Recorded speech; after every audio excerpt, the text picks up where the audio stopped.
السلام عليكم ورحمة الله وبركاته.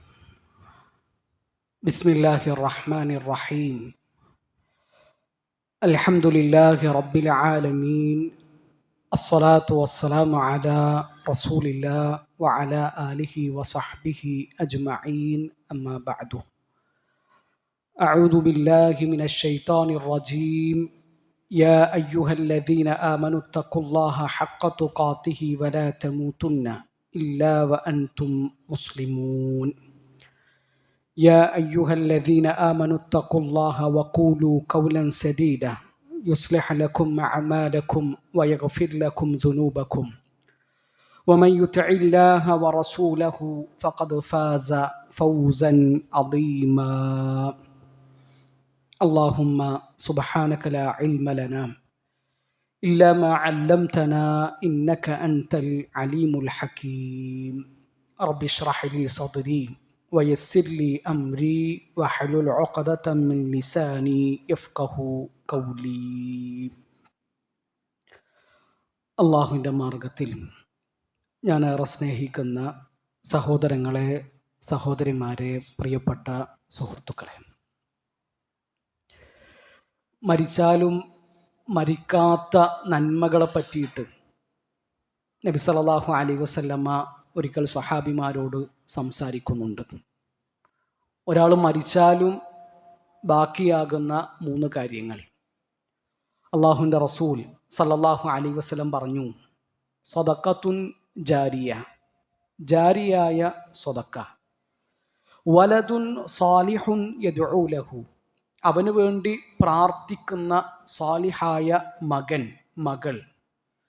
അതിൻ്റെ കൂടെ നബി സല്ലല്ലാഹു അലൈഹി വസല്ലമ എണ്ണി പറഞ്ഞൊരു കാര്യമാണ് ഇൽമുൻ യുൻതഫഉ ബിഹി, ഉപകാരപ്രദമായ അറിവ്. അത് നമ്മൾ ശരിക്കൊരു ചുവന്ന മഷി കൊണ്ട് അടിവരയിടണം. ഇൽമുൻ യുൻതഫഉ ബിഹി, അറിവ് എന്നല്ല നബി പറഞ്ഞത്, ഉപകാരപ്രദമായ അറിവ്. ഇപ്പോൾ ഫജ്ർ നിസ്കാരത്തിൽ അള്ളാഹുവിൻ്റെ റസൂൽ സല്ലല്ലാഹു അലൈഹി വസല്ലമ പ്രാർത്ഥിച്ചിരുന്നു എന്നാണ്, അല്ലാഹുമ്മ ഇന്നി അസ്അലുക ഇൽമൻ നാഫിഅ വറിസ്ഖൻ ത്വയ്യിബ വഅമലൻ മുതഖബ്ബല. അല്ലാഹുവേ, ഉപകാരപ്രദമായ അറിവ് ഞാൻ നിന്നോട് ചോദിക്കുന്നു. നബി സല്ലല്ലാഹു അലൈഹി വസല്ലമ ഫജ്ർ നിസ്കാരത്തിൽ പ്രാർത്ഥിച്ചിരുന്ന പ്രാർത്ഥനയാണ് സലാം വീട്ടുന്നതിൻ്റെ മുമ്പ്. സ്വഹാബിമാർ പറയുന്നുണ്ട്, 4 കാര്യങ്ങളിൽ നിന്ന് അള്ളാഹുവിൻ്റെ റസൂൽ സല്ലല്ലാഹു അലൈഹി വസല്ലമ അഭയം ചോദിച്ചിരുന്നു.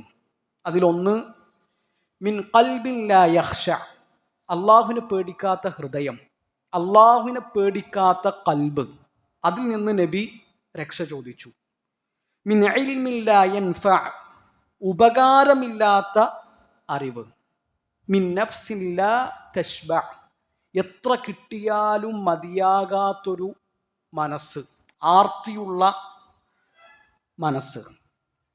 മിൻ ദഅവത്തിൻ ലാ യുസ്തജാബ ലഹ, പ്രാർത്ഥനയ്ക്ക് ഉത്തരം കിട്ടാത്ത അവസ്ഥ. പ്രാർത്ഥിക്കുന്നുണ്ട്, ലാ യുസ്തജാബു ലഹ, അതിന് ഉത്തരം നൽകപ്പെടുന്നില്ല. അങ്ങനത്തെ പ്രാർത്ഥനയിൽ നിന്നും അള്ളാഹുവിൻ്റെ റസൂൽ സല്ലല്ലാഹു അലൈഹി വസല്ലമ അഭയം ചോദിച്ചിരുന്നു എന്നാണ്.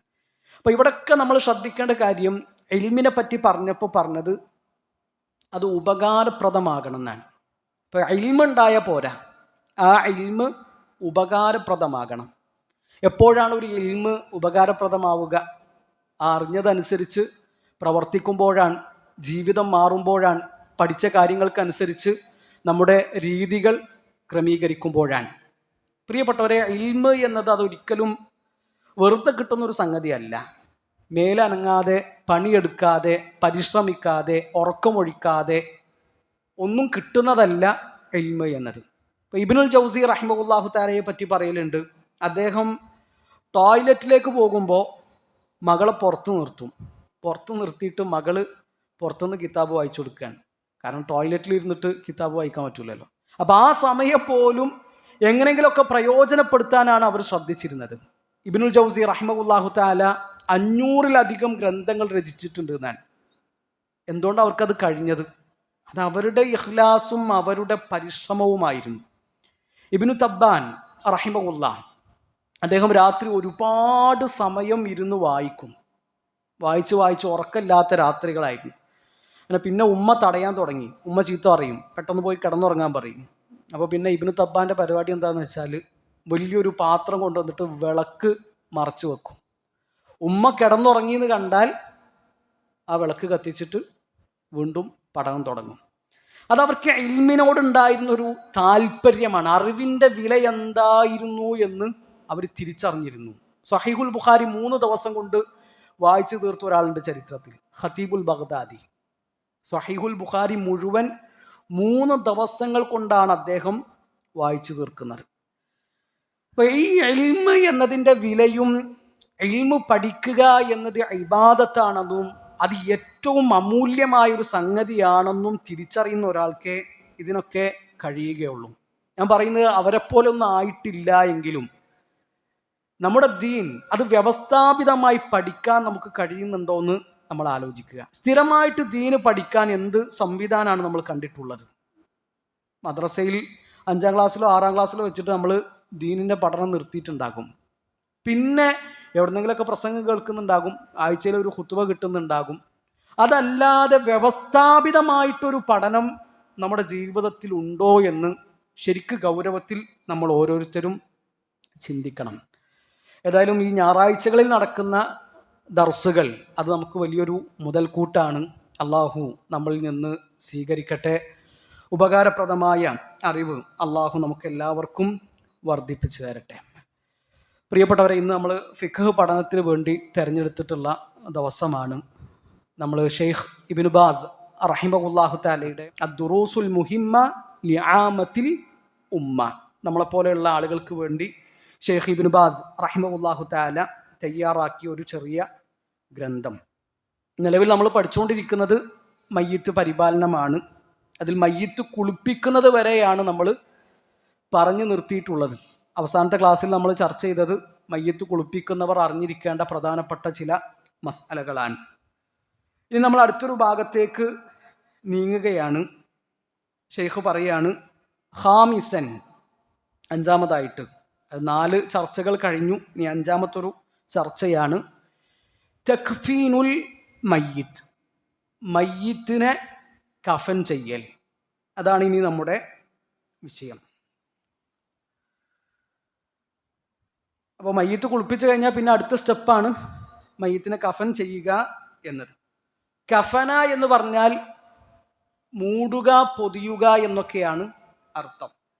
കഫനൽ ജംറ ബിർ റമാദ്, അല്ലേ? മരുഭൂമിയിലൊക്കെ കാറ്റടിച്ച് ഈ മണൽ വന്നിട്ട് കല്ലിനൊക്കെ മൂടുമല്ലോ, പൊതിയും. അതിനൊക്കെ കഫന എന്ന് അറബിയിൽ പറയാറുണ്ട്. കഫന യുകഫിനു എന്ന് പറഞ്ഞാൽ ധരിപ്പിക്കുക, പുടവ ധരിപ്പിക്കുക എന്നൊക്കെയാണ് അർത്ഥം. ഈ മയ്യിത്തിനെ പൊതിയുന്ന തുണിക്കും അറബിയിൽ കഫൻ എന്ന് പറയാറുണ്ട്. ആ വെള്ള തുണിക്ക് കഫൻ എന്ന് പറയാറുണ്ട്, മയ്യിത്തിനെ പൊതിയുന്ന തുണി എന്ന നിലക്ക്.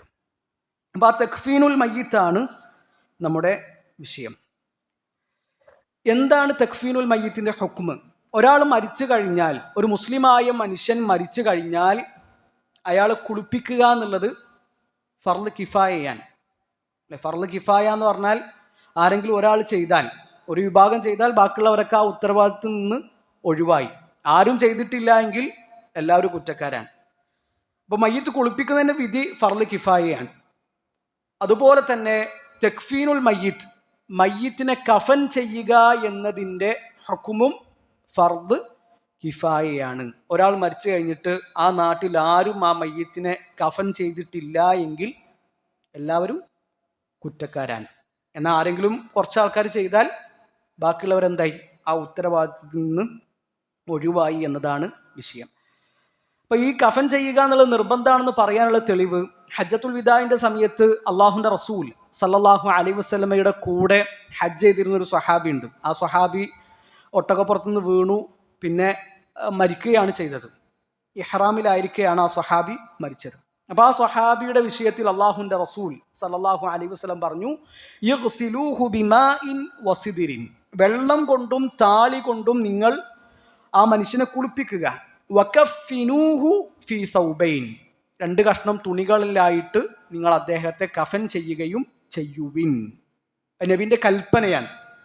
ഒരു വിഷയത്തിൽ അള്ളാഹുവിൻ്റെ റസൂൽ സല്ലല്ലാഹു അലൈഹി വസല്ലമയുടെ കൽപ്പന വന്നാൽ ആ വിഷയം നിർബന്ധത്തെയാണ് അറിയിക്കുന്നത്. പിന്നെ അത് സുന്നത്താണെന്ന് പറയാനാണ് എന്ത് വേണ്ടത്? തെളിവ് വേണ്ടത്. അടിസ്ഥാനപരമായിട്ട് നബിൻ്റെ ഒരു കൽപ്പന വന്നാൽ അത് നിർബന്ധത്തെയാണ് അറിയിക്കുന്നത്, വുജൂബിനെയാണ് അറിയിക്കുന്നത് എന്നതാണ് അടിസ്ഥാനം. പിന്നെ ആ കൽപ്പന സുന്നത്തിനാണെന്ന് പറയണമെങ്കിൽ എന്ത് വേണം? അത് സുന്നത്തിനാണ് എന്ന് അറിയിക്കുന്ന തെളിവ് വേറെ വേണം. അപ്പോൾ ഇവിടെ നബി സല്ലല്ലാഹു അലൈഹി വസല്ലമ ഈ സ്വഹാബിയുടെ വിഷയത്തിൽ ഇങ്ങനെ ഒരു കൽപ്പന നടത്തിയിട്ടുണ്ട്. അപ്പോൾ കഫൻ ചെയ്യുക എന്നത് നിർബന്ധമായ ഒരു സംഗതിയാണ്. അപ്പോൾ തക്ഫീനുൽ മയ്യിത്തിൻ്റെ ഹുക്ം എന്താണെന്ന് ചോദിച്ചാൽ എന്താണ് ഹുക്ം? ഫർദ് കിഫായയാണ്. ഫർദ് കിഫായയാണ്. ഇതിൽ മയ്യിത്തിനെ കഫൻ ചെയ്ത ആൾക്കാരൊന്ന് കൈ കൊണ്ടിച്ചാൽ ഒരാൾ മാത്രമേ ആയിക്കോട്ടെ, ചെയ്തവരുണ്ട്. ഇനി ഷെയ്ഖ് പറയാണ്, അൽ അഫ്ദലു അൻ യുകഫന അർറജുലു ഫീ സലാസതി അസ്വാബിൻ ബീദിൻ ലൈസ ഫീഹാ ഖമീസുൻ വലാ ഇമാമ കമാ ഫുഇല ബിൻ നബിയ്യി സല്ലല്ലാഹു അലൈഹി വസല്ലം.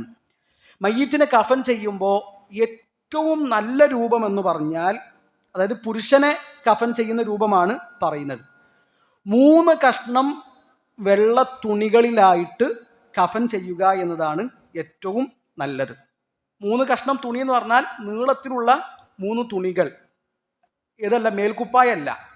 വലാ ഇമാമ, തലപ്പാവും മേൽക്കുപ്പായവും ഇല്ലാതെ 3 കഷ്ണം തുണികളിലായിട്ട് കഫൻ ചെയ്യുക എന്നുള്ളതാണ് ഏറ്റവും നല്ല രൂപം.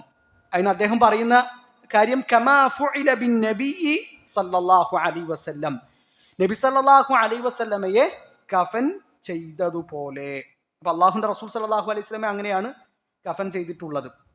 അപ്പോൾ 3 കഷ്ണം തുണികൾ, 3 കഷ്ണം തുണി എന്ന് പറഞ്ഞാൽ നീളത്തിൽ മയ്യത്തിനെ പൂർണ്ണമായിട്ടും പൊതിയാൻ കഴിയുന്ന നിലക്കുള്ള ഒരു തുണി, അതുപോലത്തെ 2ാമത്തെ തുണി, അതുപോലത്തെ 3ാമത്തെ തുണി, അങ്ങനെ 3 കഷ്ണം തുണി എന്നതാണ് ഉദ്ദേശം. അപ്പോൾ വെള്ള തുണിയിൽ കഫൻ ചെയ്യുക എന്നുള്ളത് എന്താണ്? സുന്നത്താൻ. വെള്ള തുണിയിൽ കഫൻ ചെയ്യുക എന്നുള്ളത് സുന്നത്താണ്. അള്ളാഹുവിൻ്റെ റസൂൽ സല്ലല്ലാഹു അലൈഹി വസല്ലം പറഞ്ഞു, നിങ്ങൾ എന്ത് ചെയ്യുക? വെള്ള വസ്ത്രം ധരിക്കുക. ഫഇന്നഹാ മിൻ ഖൈരി സിയാബിക്കും, അതാണ് നിങ്ങൾ ഏറ്റവും നല്ല വസ്ത്രം. അപ്പോൾ വെള്ള വസ്ത്രത്തിന് എന്തുണ്ട്? പ്രത്യേകതയുണ്ട്. വെള്ള വസ്ത്രം ധരിക്കുക എന്നുള്ളത് സുന്നത്താണ്, അതാണ് ഏറ്റവും നല്ല വസ്ത്രം. വകഫിനൂ ഫീഹാ മൗതാക്കും, നിങ്ങളിൽ മരിച്ചവരെന്ത് ചെയ്യുക? ആ വെള്ള വസ്ത്രത്തിൽ നിങ്ങൾ കഫൻ ചെയ്യുകയും ചെയ്യുവിൻ എന്നാണ്. അപ്പോൾ വെള്ള വസ്ത്രത്തിന് പ്രത്യേകതയുണ്ട്. മരിച്ചവരെ വെള്ള തുണിയിൽ കഫൻ ചെയ്യുക എന്നത് സുന്നത്താണ്. അപ്പോൾ അള്ളാഹുവിൻ്റെ റസൂൽ സല്ലല്ലാഹു അലൈഹി വസല്ലമയെ മറമാടിയത് പോലെ എന്നാണ് ഷെയ്ഖ് പറഞ്ഞത്. അപ്പോൾ നബിയെ മറമാടിയത് എങ്ങനെയാണ്? നമ്മുടെ ഉമ്മ ആയിഷ ബീവി പറയുന്നുണ്ട്, കുഫിന റസൂലുള്ളാഹി സല്ലല്ലാഹു അലൈഹി വസല്ലം ഫീ സലാസതി അസ്വാബിൻ ബീദിൻ സഹൂലിയത്തിൻ മിൻ കുർസുഫിൻ, 3 കഷ്ണം തുണികളിലായിട്ടാണ് നബി സല്ലല്ലാഹു അലൈഹി വസല്ലമയെ മറമാടിയിട്ടുള്ളത്. അത് വെള്ള നിറത്തിലുള്ളതായിരുന്നു. മിൻ കുർസുഫ്, കുർസുഫ് എന്ന് പറഞ്ഞാൽ കോട്ടൺ. സഹൂലിയത്ത് എന്ന് പറഞ്ഞാൽ യമനിൽ ഉണ്ടാക്കുന്ന ഒരു തരം തുണിയാണ്. അപ്പം യമനിൽ ഉണ്ടാക്കുന്ന ഒരു തരം തുണിയിലാണ് എന്ത് ചെയ്യുന്നത്?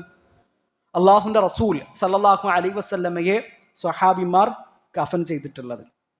ഇവിടെ നമ്മൾ വരികൾക്കിടയിലൂടെ വായിക്കേണ്ട ഒരു സംഗതി കൂടിയുണ്ട്. നബി സല്ലല്ലാഹു അലൈഹി വസല്ലമയുടെ ജീവിതത്തിൻ്റെ ഓരോ കാര്യങ്ങളും ആര് നമുക്ക് പറഞ്ഞു തന്നിട്ടുണ്ട്? സ്വഹാബിമാർ നമുക്ക് പറഞ്ഞു തന്നിട്ടുണ്ട്. നബിനെ എത്ര കഷ്ണം തുണിയിലാണ് മറമാടിയത്, അത് എവിടെ നിന്ന് കൊണ്ടുവന്ന തുണിയാണ്, എങ്ങനെയുള്ള തുണിയാണ്, അതിൻ്റെ നിറം എന്താണ്? ലോകത്ത് ഇതുപോലത്തെ ഒരു നേതാവ് വേറെ ഇല്ല. അനസ് ഇബ്നു മാലിക് റളിയല്ലാഹു അൻഹു പറയുന്നുണ്ട്, അള്ളാഹുവിൻ്റെ റസൂൽ സല്ലല്ലാഹു അലൈഹി വസല്ലമയുടെ താടിയിലും മുടിയിലുമായിട്ട് എത്ര മുടികൾ നരച്ചിട്ടുണ്ട് എന്ന് വരെ സ്വഹാബിമാരെന്ത് ചെയ്തിട്ടുണ്ട്? എണ്ണിയിട്ടുണ്ട്. അപ്പം അള്ളാഹുവിൻ്റെ റസൂൽ സല്ലല്ലാഹു അലൈഹി വസല്ലമ നമ്മുടെ മുമ്പിൽ ഒരു തുറന്ന പുസ്തകമായിട്ടുണ്ട്. നബിയുടെ ഓരോ ചലനങ്ങളും ഒപ്പിയെടുത്ത് അത് അള്ളാഹുവിൻ്റെ റസൂൽ സല്ലല്ലാഹു അലൈഹി വസല്ലമയുടെ സ്വഹാബിമാർ നമുക്ക് കൈമാറിയിട്ടുണ്ട്. അതുപോലത്തെ ഒരു നേതാവ് വേറെ ലോകത്ത് ജീവിച്ചിട്ടില്ല. ശേഷം ഷെയ്ഖ് പറയാണ്, യുദ്റജു ഫീഹാ ഇദ്റാജൻ, അതായത് ഓരോന്നായിട്ട് എന്ത് ചെയ്യുക, മയ്യത്തിനെ അതിലേക്ക് പൊതിയുക എന്നുള്ളതാണ്. അതായത് 3 കഷ്ണം തുണി എന്ത് ചെയ്യുക, വിരിക്കുക. 3 കഷ്ണം തുണി വിരിക്കുക, മയ്യത്തിനെ പൂർണ്ണമായിട്ടും പൊതിയാൻ കഴിയുന്ന രൂപത്തിലുള്ള. എന്നിട്ട് അതിൻ്റെ മുകളിൽ എന്ത് ചെയ്യുക, മയ്യത്തിനെ വെക്കുക. എന്നിട്ട് 1ാമത്തെ തുണി കൊണ്ട് പൊതിയുക. ശേഷം 2ാമത്തെ തുണി കൊണ്ട് പൊതിയുക. 3 കഷ്ണം തുണിയും മയ്യത്തിൻ്റെ താഴെയാണുള്ളത്. 3ാമത്തെ തുണി കൊണ്ടും പൊതിയുക. ഇതാണ് പുരുഷന്റെ മയ്യത്ത് മറമാടുന്നതിൻ്റെ രൂപം. ഇവിടെ നമ്മൾ പറഞ്ഞത് കമീസ്, മേൽക്കുപ്പായ ഇല്ലാതെ വെറും തുണി മാത്രമുള്ള കാര്യമാണ് പറഞ്ഞത്. അതാണ് ഏറ്റവും നല്ലതെന്നാണ് പറഞ്ഞത്. ഇനി വഇൻ കുഫിന ഫീ ഖമീസിൻ വഇസാരിൻ വലഫാഫത്തിൻ ഫലാ ബഅസ്. ഇനി ഒരാൾ മേൽക്കുപ്പായം ധരിപ്പിച്ചു, പിന്നെ ഇസാർ അരയുടുപ്പ് ധരിപ്പിച്ചു, അതുപോലെ തന്നെ ഒരു കഷ്ണം തുണി കൊണ്ട് എന്ത് ചെയ്തു, കഫൻ ചെയ്യുകയും ചെയ്തു. അങ്ങനെയാണെങ്കിലും ഫലാ ബഅസ്, എന്തില്ല, പ്രശ്നമില്ല. അങ്ങനെ വേണമെങ്കിൽ എന്ത് ചെയ്യാം, ഒരാളെ കഫൻ ചെയ്യാവുന്നതാണ്. അങ്ങനെ മേൽക്കുപ്പായവും ധരിപ്പിച്ചുകൊണ്ട് കമീസും ധരിപ്പിച്ചുകൊണ്ട് കഫൻ ചെയ്യാമെന്നതിന് തെളിവ് ഇപ്പൊ അബ്ദുല്ലാഹിബിൻ ഉബൈ ഇബ്നു സുലൂൽ. ആരാണ് അബ്ദുല്ലാഹിബിൻ ഉബൈ ഇബ്നു സുലൂൽ? ഉബൈ ഇബ്നു സുലൂൽ ആരാണ്? ഇബ്നു ഉബൈ ഇബ്നു സുലൂൽ മദീനയിലെ മുനാഫിക്കുകളുടെ നേതാവാണ്. അബ്ദുല്ലാഹിബിനു ഉബൈ ഇബ്നു സുലൂൽ ഹസ്റജ് ഗോത്രക്കാരനാണ്. നബി വരുന്നതിന് മുമ്പ് ഭയങ്കര സംഭവമായിരുന്നു. പിന്നെ നബിയോടുള്ള ശത്രുത കാരണം ഭയങ്കരമായിട്ട് ഇസ്ലാമിനെയും സ്വഹാബിമാരൊക്കെ ഉപദ്രവിച്ച ആളാണ് അബ്ദുല്ലാഹിബിൻ ഉബൈ ഇബ്നു സുലൂൽ. നമ്മുടെ ഉമ്മ ആയിഷ ബീവിക്കൊക്കെ എതിരെ വ്യഭിചാരാരോപണം നടത്തിയതിൽ മുന്നിൽ നിന്ന ആള്, നേതൃത്വം കൊടുത്ത ആളാണ് ഉബൈ ഇബ്നു സുലൂൽ. അദ്ദേഹത്തിന്റെ മകൻ മുസ്ലിമാൻ, അബ്ദുല്ലാഹിബിനു അബ്ദില്ല ഇബ്നു ഉബൈ ഇബ്നു സുലൂൽ. മോന്റെ പേരും എന്താണ്? അബ്ദുള്ള തന്നെയാണ്. ആപ്പാന്റെ പേരും അബ്ദുള്ളയാണ്, മകന്റെ പേരും അബ്ദുള്ളയാണ്. അപ്പം ഇത് നമുക്ക് കിട്ടുന്ന വേറൊരു സംഗതിയാണ്. വേണമെങ്കിൽ എന്ത് ചെയ്യുക, വാപ്പാന്റെ പേര് തന്നെ മക്കൾക്ക് ഇടാം. അപ്പോൾ വാപ്പാന്റെ പേര് മുഹമ്മദ് എന്നാണെങ്കിൽ മകൻക്ക് വേണമെങ്കിൽ എന്ത് ചെയ്യാം, മുഹമ്മദ് എന്ന് പേരിടാം. എന്നാൽ വേറെ പേരിടലാണ് നല്ലത്. മറ്റേ വാപ്പാനെ വിളിച്ചാൽ മോന് വരും, മോനെ വിളിച്ചാൽ വാപ്പ വരും. അപ്പോൾ വേറെ പേരിടുന്നതാണ് നല്ലത്. എന്നാൽ ഒരാൾ എന്ത് ചെയ്യുക, വാപ്പാന്റെ പേര് തന്നെ ഇട്ടാൽ പ്രശ്നമൊന്നുമില്ല. ഇപ്പം നബി സല്ലല്ലാഹു അലൈഹി വസല്ലം നമുക്ക് അറിയാലോ, അബ്ദുള്ള എന്നുള്ള പേര് ആണ് ആ സ്വഹാബിന്റെ പേര്. നബി എന്ത് ചെയ്തിട്ടില്ല, ആ പേര് മാറ്റാനൊന്നും പറഞ്ഞിട്ടില്ല. അപ്പോൾ അബ്ദുല്ലാഹിബിൻ ഉബൈ ഇബ്നു സുലൂൽ മരിച്ചു, മുനാഫിക്കീങ്ങളുടെ നേതാവാണ്. അപ്പോൾ ഉബൈ ഇബ്നു സുലൂൽ മരിച്ച സമയത്ത് മകൻ അബ്ദുള്ള സഹാബിയാണ്. നബി സല്ലല്ലാഹു അലൈഹി വസല്ലമയുടെ അടുക്കൽ വന്നിട്ട് പറഞ്ഞു, യാ റസൂലല്ലാഹ് അഅ്തിനി ഖമീസക് ഉകഫിനുഹു ഫീഹി വസല്ലി അലൈഹി വസ്തഗ്ഫിർ ലഹു. നബി, നിങ്ങളെ കമീസ് എനിക്കൊന്ന് തരണം. എന്തിനാണ്? എനിക്കെൻ്റെ വാപ്പാന അതിൽ കഫൻ ചെയ്യാനാണ്. വസല്ലി അലൈഹി, നിങ്ങൾ എൻ്റെ വാപ്പാക്ക് വേണ്ടി നിസ്കരിക്കുകയും ചെയ്യണം. വസ്തഗ്ഫിർ ലഹു, എൻ്റെ ഉപ്പാക്ക് വേണ്ടി നിങ്ങൾ ഇസ്തിഗ്ഫാർ തേടുകയും ചെയ്യണം. ആരാ എന്ന് പറയുന്നത്? അബ്ദുള്ള റളിയല്ലാഹു അൻഹു. ആർക്ക് വേണ്ടിയിട്ട്? അബ്ദുല്ലാഹിബിൻ ഉബൈ ഇബ്നു സുലൂലിന് വേണ്ടിയിട്ട്, മദീനയിലെ മുനാഫിക്കീങ്ങളുടെ നേതാവിന് വേണ്ടിയിട്ട്. അള്ളാഹുവിൻ്റെ റസൂൽ സല്ലല്ലാഹു അലൈഹി വസല്ലമ നബിൻ്റെ കമീസ് എടുത്തു കൊടുത്തു. പിന്നെ ഉബൈ ഇബ്നു സുലൂലിന് വേണ്ടി, അബ്ദുല്ലാഹിബിൻ ഉബൈ ഇബ്നു സുലൂലിന് വേണ്ടി നിസ്കരിക്കാനും നിന്നു. അപ്പോൾ നിസ്കരിക്കാൻ നിന്നപ്പോൾ ഉമർ റളിയല്ലാഹു അൻഹു വിളിച്ചു, അല്ല നബിയെ, ആർക്ക് വേണ്ടിയിട്ട് നിങ്ങളിപ്പോൾ നിസ്കരിക്കാൻ പോകുന്നത്? അള്ളാഹുവിൻ്റെ ഏറ്റവും വലിയ ശത്രുക്കളിൽപ്പെട്ട ഒരാൾക്ക് വേണ്ടിയിട്ടാണ് നിങ്ങളിപ്പോൾ നിസ്കരിക്കാൻ പോകുന്നത്. എന്തൊക്കെ ദ്രോഹങ്ങൾ ചെയ്തിട്ടുണ്ട്? ഉമർ റളിയല്ലാഹു അൻഹു ഓരോന്ന് എണ്ണി പറയാൻ. ആയിഷ ബീവിക്കെതിരെ വ്യഭിചാരാരോപണം പറഞ്ഞു, നിങ്ങൾക്കെതിരെ എന്തൊക്കെ പറഞ്ഞു, സ്വഹാബിമാർക്കെതിരെ എന്തൊക്കെ പ്രചാരണങ്ങൾ നടത്തി. അയാൾക്ക് വേണ്ടിയിട്ടാണോ, ഈ പക്ക മുനാഫിക്കിന് വേണ്ടിയിട്ടാണോ നിങ്ങൾ നിസ്കരിക്കാൻ പോകുന്നത്? ഞാൻ അപ്പം അള്ളാഹുവിൻ്റെ റസൂൽ സല്ലല്ലാഹു അലൈഹി വസല്ലം പറഞ്ഞു, അള്ളാഹുവിനെ തടഞ്ഞിട്ടില്ല. ഇസ്തഗ്ഫിർ ലഹും ഔ ലാ തസ്തഗ്ഫിർ ലഹും ഇൻ തസ്തഗ്ഫിർ ലഹും 70 മറത്തൻ ഫലൻ യഗ്ഫിർ അല്ലാഹു ലഹും. നബിയെ, നിങ്ങൾ ഓർക്ക് വേണ്ടി ഇസ്തിഗ്ഫാർ നടത്തുകയോ നടത്താതിരിക്കുകയോ ചെയ്യുക. ഓർക്ക് വേണ്ടി 70 തവണ നിങ്ങൾ ഇസ്തിഗ്ഫാർ നടത്തിയാലും അള്ളാഹു എന്ത് ചെയ്യൂല, ഓർക്ക് പുറത്തു കൊടുക്കൂല എന്നാണ് അള്ളാഹു പറഞ്ഞിട്ടുള്ളത്. അപ്പോൾ ഇസ്തഗ്ഫിർ ലഹും ഔ ലാ തസ്തഗ്ഫിർ ലഹും, ഒന്നുകിൽ നിങ്ങൾ ഇസ്തിഗ്ഫാർ നടത്തിക്കോളി അല്ലെങ്കിൽ നടത്താതിരുന്നോളി എന്നാണല്ലോ അള്ളാഹു പറഞ്ഞത്. അപ്പം എനിക്ക് തിരഞ്ഞെടുക്കാനുള്ള അവസരം തന്നിട്ടുണ്ട്. 70 തവണ നടത്തിയാലും പാപമോചനം തരൂല എന്നാണല്ലോ അള്ളാഹു പറഞ്ഞത്. ഞാൻ വേണമെങ്കിൽ 70-ലധികം തവണ നടത്തിക്കോളാം എന്ന് നബി പറഞ്ഞു. ഞാൻ അങ്ങനെ ഉബൈ ഇബ്നു സുലൂലിന് വേണ്ടി, അബ്ദുല്ലാഹിബിൻ ഉബൈ ഇബ്നു സുലൂലിന് വേണ്ടി നബി നിസ്കരിച്ചു, സ്വഹാബിമാരും നിസ്കരിച്ചു. ഏഴാകാശങ്ങൾക്ക് അപ്പുറത്തുനിന്ന് അള്ളാഹുവിൻ്റെ ആയത്ത് വന്നു, വലാ തുസല്ലി അലാ അഹദിൻ മിൻഹും മാത അബദാ വലാ തഖും അലാ ഖബ്രി. ഉമർ റളിയല്ലാഹു അൻഹു നബിനെ തിരുത്തി കൊടുത്ത ആ വിഷയത്തിലാണ് ആയത്ത് വരുന്നത്. എന്ത് ചെയ്യാൻ പാടില്ല? പക്കാ മുനാഫിക്കാണ്, കാഫിറാണ് എന്ന് ബോധ്യപ്പെട്ട ഒരാൾക്ക് വേണ്ടിയിട്ട് നബിയങ്ങൾ നിസ്കരിക്കാൻ പാടില്ല. വലാ തഖും അലാ ഖബ്രി, അവരുടെ ഖബറിൻ്റെ അരികിൽ ചെന്നിട്ട് അവർക്ക് വേണ്ടി നിങ്ങൾ പ്രാർത്ഥിക്കുകയും ചെയ്യരുത്. കാരണം നബിൻ്റെ നിസ്കാരവും നബിൻ്റെ പ്രാർത്ഥനയും എന്ന് പറഞ്ഞാൽ വലിയ ഷഫാത്താണ്, അതിന് വലിയ പുണ്യമുണ്ട്.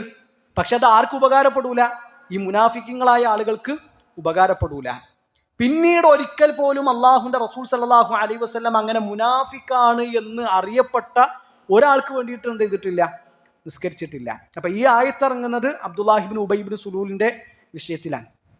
സംഭവം ഈ ആയത്തിറങ്ങിയത് അബ്ദുല്ലാഹിബ്നു ഉബൈബ്നു സുലൂലിൻ്റെ വിഷയത്തിലാണെങ്കിലും അങ്ങനെ ഒരാൾ കുഫറിലാണ് അല്ലെങ്കിൽ നിഫാക്കിലാണ് എന്ന് ഉറപ്പുണ്ടെങ്കിൽ എന്ത് ചെയ്യാൻ പാടില്ല? അയാൾക്ക് വേണ്ടി നിസ്കരിക്കാൻ പാടില്ല.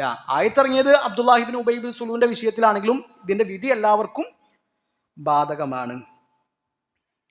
ഇവിടെ നമ്മൾ ശ്രദ്ധിക്കേണ്ട ഒരു കാര്യം, നിഫാക്ക് എന്ന് പറഞ്ഞാൽ അത് നമ്മൾ ശരിക്കും പേടിക്കേണ്ട ഒരു സംഗതിയാണ്.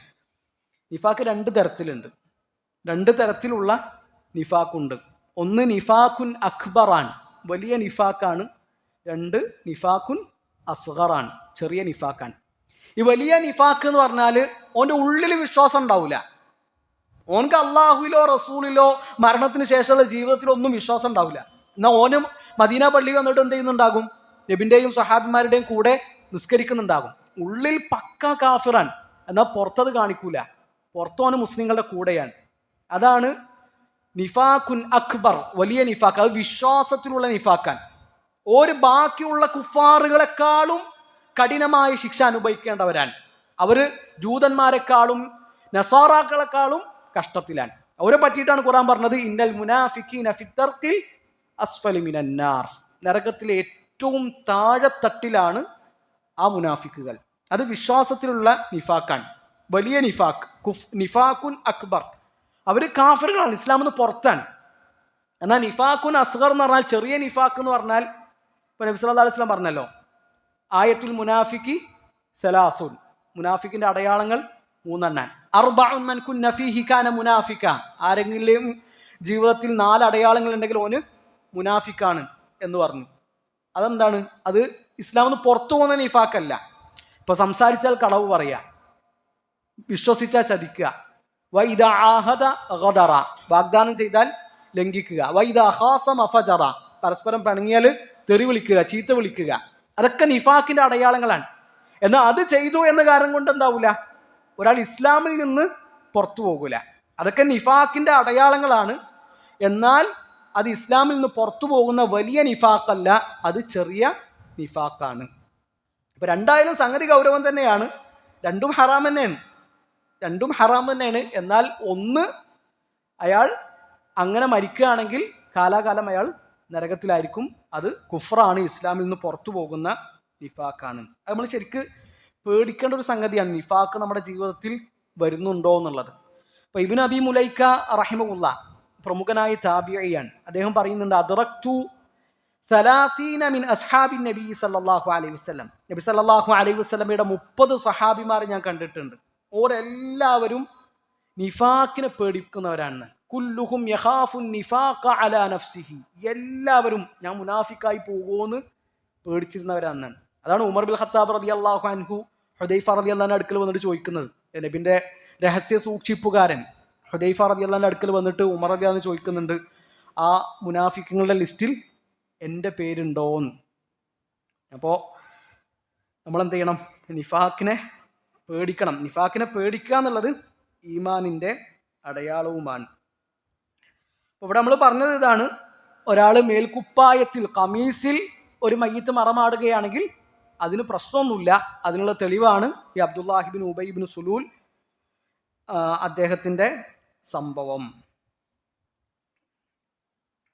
ശേഷം ഷെയ്ഖ് പറയാണ്, വൽ മർഅതു തുകഫനു ഫീ 5 അസ്വാബിൻ. പുരുഷന്മാരുടെ വിഷയത്തിൽ നമ്മൾ എത്ര തുണികളാണ് പറഞ്ഞത്? 3 കഷ്ണം തുണികളാണ് പറഞ്ഞത്. ഇവിടെ സ്ത്രീകളുടെ കഫനെ പറ്റിയിട്ടാണ് പറയുന്നത്. ഫി ഹംസത്തി അസ്വാബിൻ. എത്രയാണ്? ഹംസ 5 അല്ലെ? 5 കഷ്ണം തുണികളാണ്. ഫി ദിർഇൻ, ഒന്ന് മേൽക്കുപ്പായം, വ ഹിമാരിൻ, പിന്നെ തട്ടം, വ ഇസാരിൻ, അരയുടുപ്പ്, വ ലഫാഫത്തൈൻ, പിന്നെ 2 കഷ്ണം തുണി. അതായത് അരയുടുപ്പ് ഉടുപ്പിക്കുന്നു, ഉടുത്തു കൊടുക്കുന്നു, പിന്നെ മേൽക്കുപ്പായം ധരിപ്പിക്കുന്നു, തട്ടം ധരിപ്പിക്കുന്നു, പിന്നെ സാധാരണ പുരുഷന്റെ മയ്യത്ത് പോലെ തന്നെ 2 കഷ്ണം തുണി കൊണ്ട് എന്ത് ചെയ്യുന്നു? അവരെ കഫൻ ചെയ്യുന്നു എന്നുള്ളതാണ്. അതിനൊരു ക്രമം ലജ്നത്തു ദായിമ, സൗദി അറേബ്യയുടെ ഒക്കെ ഔദ്യോഗിക ഫത്വ ബോർഡായ ലജ്നത്തു ദായിമ പറയുന്നുണ്ട്. ആദ്യം എന്ത് ചെയ്യുക? അരയുടുപ്പ് ധരിപ്പിക്കുക. എങ്ങനെ?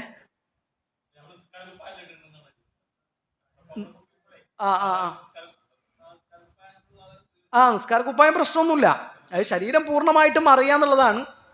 അതിൽ 5 കഷ്ണം തുണി എന്ന് പറയുമ്പോഴേ കഫൻ തുണി 2 മതി.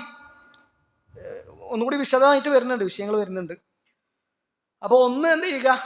അരയുടുപ്പ് അവിടെ അരയുടുപ്പ് കൊണ്ട് മറച്ചു കൊടുക്കുക, പിന്നെ മേൽക്കുപ്പായം, പിന്നെ എന്ത് ചെയ്യുക?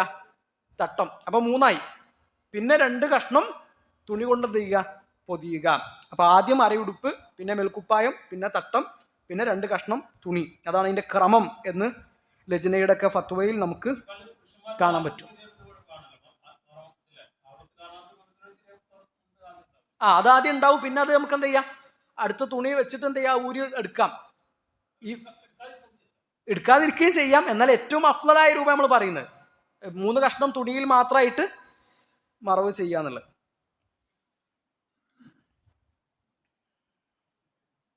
അപ്പൊ ഇവിടെ പുരുഷന്മാരെക്കാളും കൂടുതൽ തുണി ഉപയോഗിക്കുന്നത് സ്ത്രീകൾക്കാണ്. കാരണം അവർക്കാണ് കൂടുതൽ മറവ് ആവശ്യമായിട്ടുള്ളത്. ഇനി ശേഷം ഷെയ്ഖ് പറയാണ്, വൽ വാജിബു ഫി ഹഖ്ഖിൽ ജമീഇ, എല്ലാവർക്കും നിർബന്ധമായിട്ടുള്ളത് എന്താണ്? ഒറ്റ തുണി കൊണ്ട് തന്നെ മയ്യത്തിനെ പൂർണ്ണമായിട്ട് മറക്കാൻ കഴിയുമെങ്കിൽ ഒരു തുണി തന്നെ മതി നിർബന്ധമായ ബാധ്യത വീടാൻ. ഒരാൾ മരിച്ചു, ആണാകട്ടെ പെണ്ണാകട്ടെ, അവരുടെ ശരീരം പൂർണ്ണമായിട്ട് മറക്കാൻ ആവശ്യമായ ഒരു കഷ്ണം തുണിയുണ്ട്. ആ ഒരു തുണി കൊണ്ട് കഫൻ ചെയ്താൽ ശരീരം എന്തെങ്കിലും ശരിക്ക് മറയുമെങ്കിൽ നിർബന്ധമായ ബാധ്യത വീടിയിട്ടുണ്ട്. എന്നാൽ ഏറ്റവും നല്ലത് എന്താണ്? പുരുഷനാണെങ്കിൽ 3 കഷ്ണം തുണിയും സ്ത്രീ ആണെങ്കിൽ 5 കഷ്ണം തുണിയും എന്നതാണ്. ഇവിടെ 1 കഷ്ണം തുണി കൊണ്ട് തന്നെ നിർബന്ധമായ ബാധ്യത വീടുമെന്ന് പറയാനുള്ള തെളിവ് മുസ്അബ് ഇബ്നു ഉമൈർ റളിയല്ലാഹു അൻഹുവിൻ്റെ സംഭവമാണ്. ഉഹദ് യുദ്ധത്തിൽ മുസ്അബ് റളിയല്ലാഹു അൻഹു ഷഹീദായി. അങ്ങനെ സ്വഹാബിമാരെ എന്തെയ്യാണ്? മുസ്അബ് റളിയല്ലാഹു അൻഹുവിനെ കഫൻ ചെയ്യുകയാണ്. കഫൻ ചെയ്യുന്ന സമയത്ത് തല മറക്കുമ്പോൾ കാല് പുറത്താൻ, കാല് മറക്കുമ്പോൾ തല പുറത്താൻ. അവസാനം അള്ളാഹുവിൻ്റെ റസൂൽ സല്ലല്ലാഹു അലൈഹി വസല്ലം പറഞ്ഞു എന്നാണ്, അവിടെ കാണുന്ന ഇദ്ഹർ എന്ന് പറയുന്ന പുല്ല്, ആ പുല്ലുകൊണ്ട് എന്ത് ചെയ്യുക? നിങ്ങൾ കാല് മറച്ചോളി, ഉള്ള തുണി കൊണ്ട് നിങ്ങൾ തല മുതൽ മറച്ചു വരിക, പിന്നെ കാല് പുറത്ത് കാണുന്നത് ഇദ്ഹർ എന്ന പുല്ലുകൊണ്ട് നിങ്ങൾ മറക്കുകയും ചെയ്യുക എന്നാണ്. അപ്പൊ ഈ സംഭവമാണ് എന്തിന് തെളിവ്? ഒറ്റ തുണി കൊണ്ട് ശരീരം മുഴുവൻ മറയുമെങ്കിൽ അത് മതിയാകും എന്നുള്ളതിന്. മുസ്അബ് റളിയല്ലാഹു തുണി തികയാത്തോണ്ടാണ് എന്ത് ചെയ്തത്? പിന്നെ ബാക്കി ഭാഗം പുല്ലുകൊണ്ട് അവർ മറക്കുന്നത്. അവിടെ നമ്മൾ ചോദിക്കേണ്ട വേറൊരു ചോദ്യം കൂടി ഉണ്ട്. ആരായിരുന്നു മുസ്അബ് ഇബ്നു ഉമൈർ എന്നുള്ളതാണ്. മക്കയുടെ സൗരഭ്യമായിരുന്നു മുസ്അബ് ഇബ്നു ഉമൈർ. സമ്പന്നതയുടെ മടിത്തട്ടിലാണ് മുസ്അബ് ഇബ്നു ഉമൈർ റളിയല്ലാഹു അൻഹു ജനിച്ചു വീണത്. ഉമ്മയുടെയും ഉപ്പയുടെയൊക്കെ സ്നേഹം അങ്ങേയറ്റം അനുഭവിച്ചൊരു ചെറുപ്പക്കാരൻ. വില കൂടിയ അത്തറ് പുരട്ടുന്നാണ്. വില കൂടിയ അത്തറ് പുരട്ടിയിട്ട് മക്കയിലൂടെ ഇങ്ങനെ നടക്കും. വിലയേറിയ ഉടയാടകൾ ധരിച്ചു മുസ്അബ്. അത് നബി സല്ലല്ലാഹു അലൈഹി വസല്ലമ മക്കയിൽ രഹസ്യ പ്രബോധനം നടത്തുന്ന കാലാണ്. അങ്ങനെ നബിയും കൂട്ടരും ദാറുൽ അർക്കമിൽ ഒരുമിച്ചിരിക്കുന്നുണ്ടെന്നും പുതിയ ദീനിനെ പറ്റി സംസാരിക്കുന്നുണ്ടെന്നുള്ള വിവരം മുസ്അബ് ഇബ്നു ഉമൈർ അറിഞ്ഞു. നേരെ ദാറുൽ അർക്കമിലേക്ക് പോയി, ആരും അറിയാതെ വളരെ രഹസ്യമായിട്ട് നബിയെ കണ്ടു, സംസാരിച്ചു. ഖുർആന്റെ ആയത്തുകൾ മുസ്അബ് ഇബ്നു ഉമൈർ റളിയല്ലാഹുവിന്റെ ഹൃദയത്തെ കീഴടക്കി. അഷ്ഹദു അല്ലാ ഇലാഹ ഇല്ലല്ലാഹ് വ അഷ്ഹദു അന്ന മുഹമ്മദൻ റസൂലുള്ളാഹ്. വളരെ സ്വകാര്യമായിട്ടാണ് ഇസ്ലാം സ്വീകരിച്ചത്. ആ ഇസ്ലാം സ്വീകരണം മറച്ചു വെച്ചു, ആരും അറിയാതിരിക്കാൻ. കാരണം കുടുംബക്കാരും ഉമ്മക്ക് അറിഞ്ഞാൽ പ്രശ്നമാണ്. പക്ഷെ മക്കക്കാരുടെ കണ്ണുകൾ നബിന്റെയും സ്വഹാബിമാരുടെയും പിന്നാലെ തന്നെ ഉണ്ടായിരുന്നു. കുറച്ച് കഴിഞ്ഞപ്പോൾ മുസ്അബ് ഇബ്നു ഉമൈർ റളിയല്ലാഹു അൻഹു നിസ്കരിക്കുന്നതാണ് ഉസ്മാൻ ഇബ്നു ത്വൽഹ കാണുന്നത്. ആ വിവരം നേരെ ഉമ്മാനോട് കുടുംബക്കാരോടും പറഞ്ഞു. വീട്ടിലടച്ചു, പുറത്തുവിട്ടില്ല. മുസ്ലിങ്ങൾ ഹബഷയിലേക്ക് ഒന്നാമത്തെ ഹിജറ പോകുന്നത് വരെ വീട്ടുതടങ്കലിലാണ്, ആ വീട്ടിലെ തടവറയിലാണ് മുസ്അബ് ഇബ്നു ഉമൈർ റളിയല്ലാഹു അൻഹു കഴിഞ്ഞത്.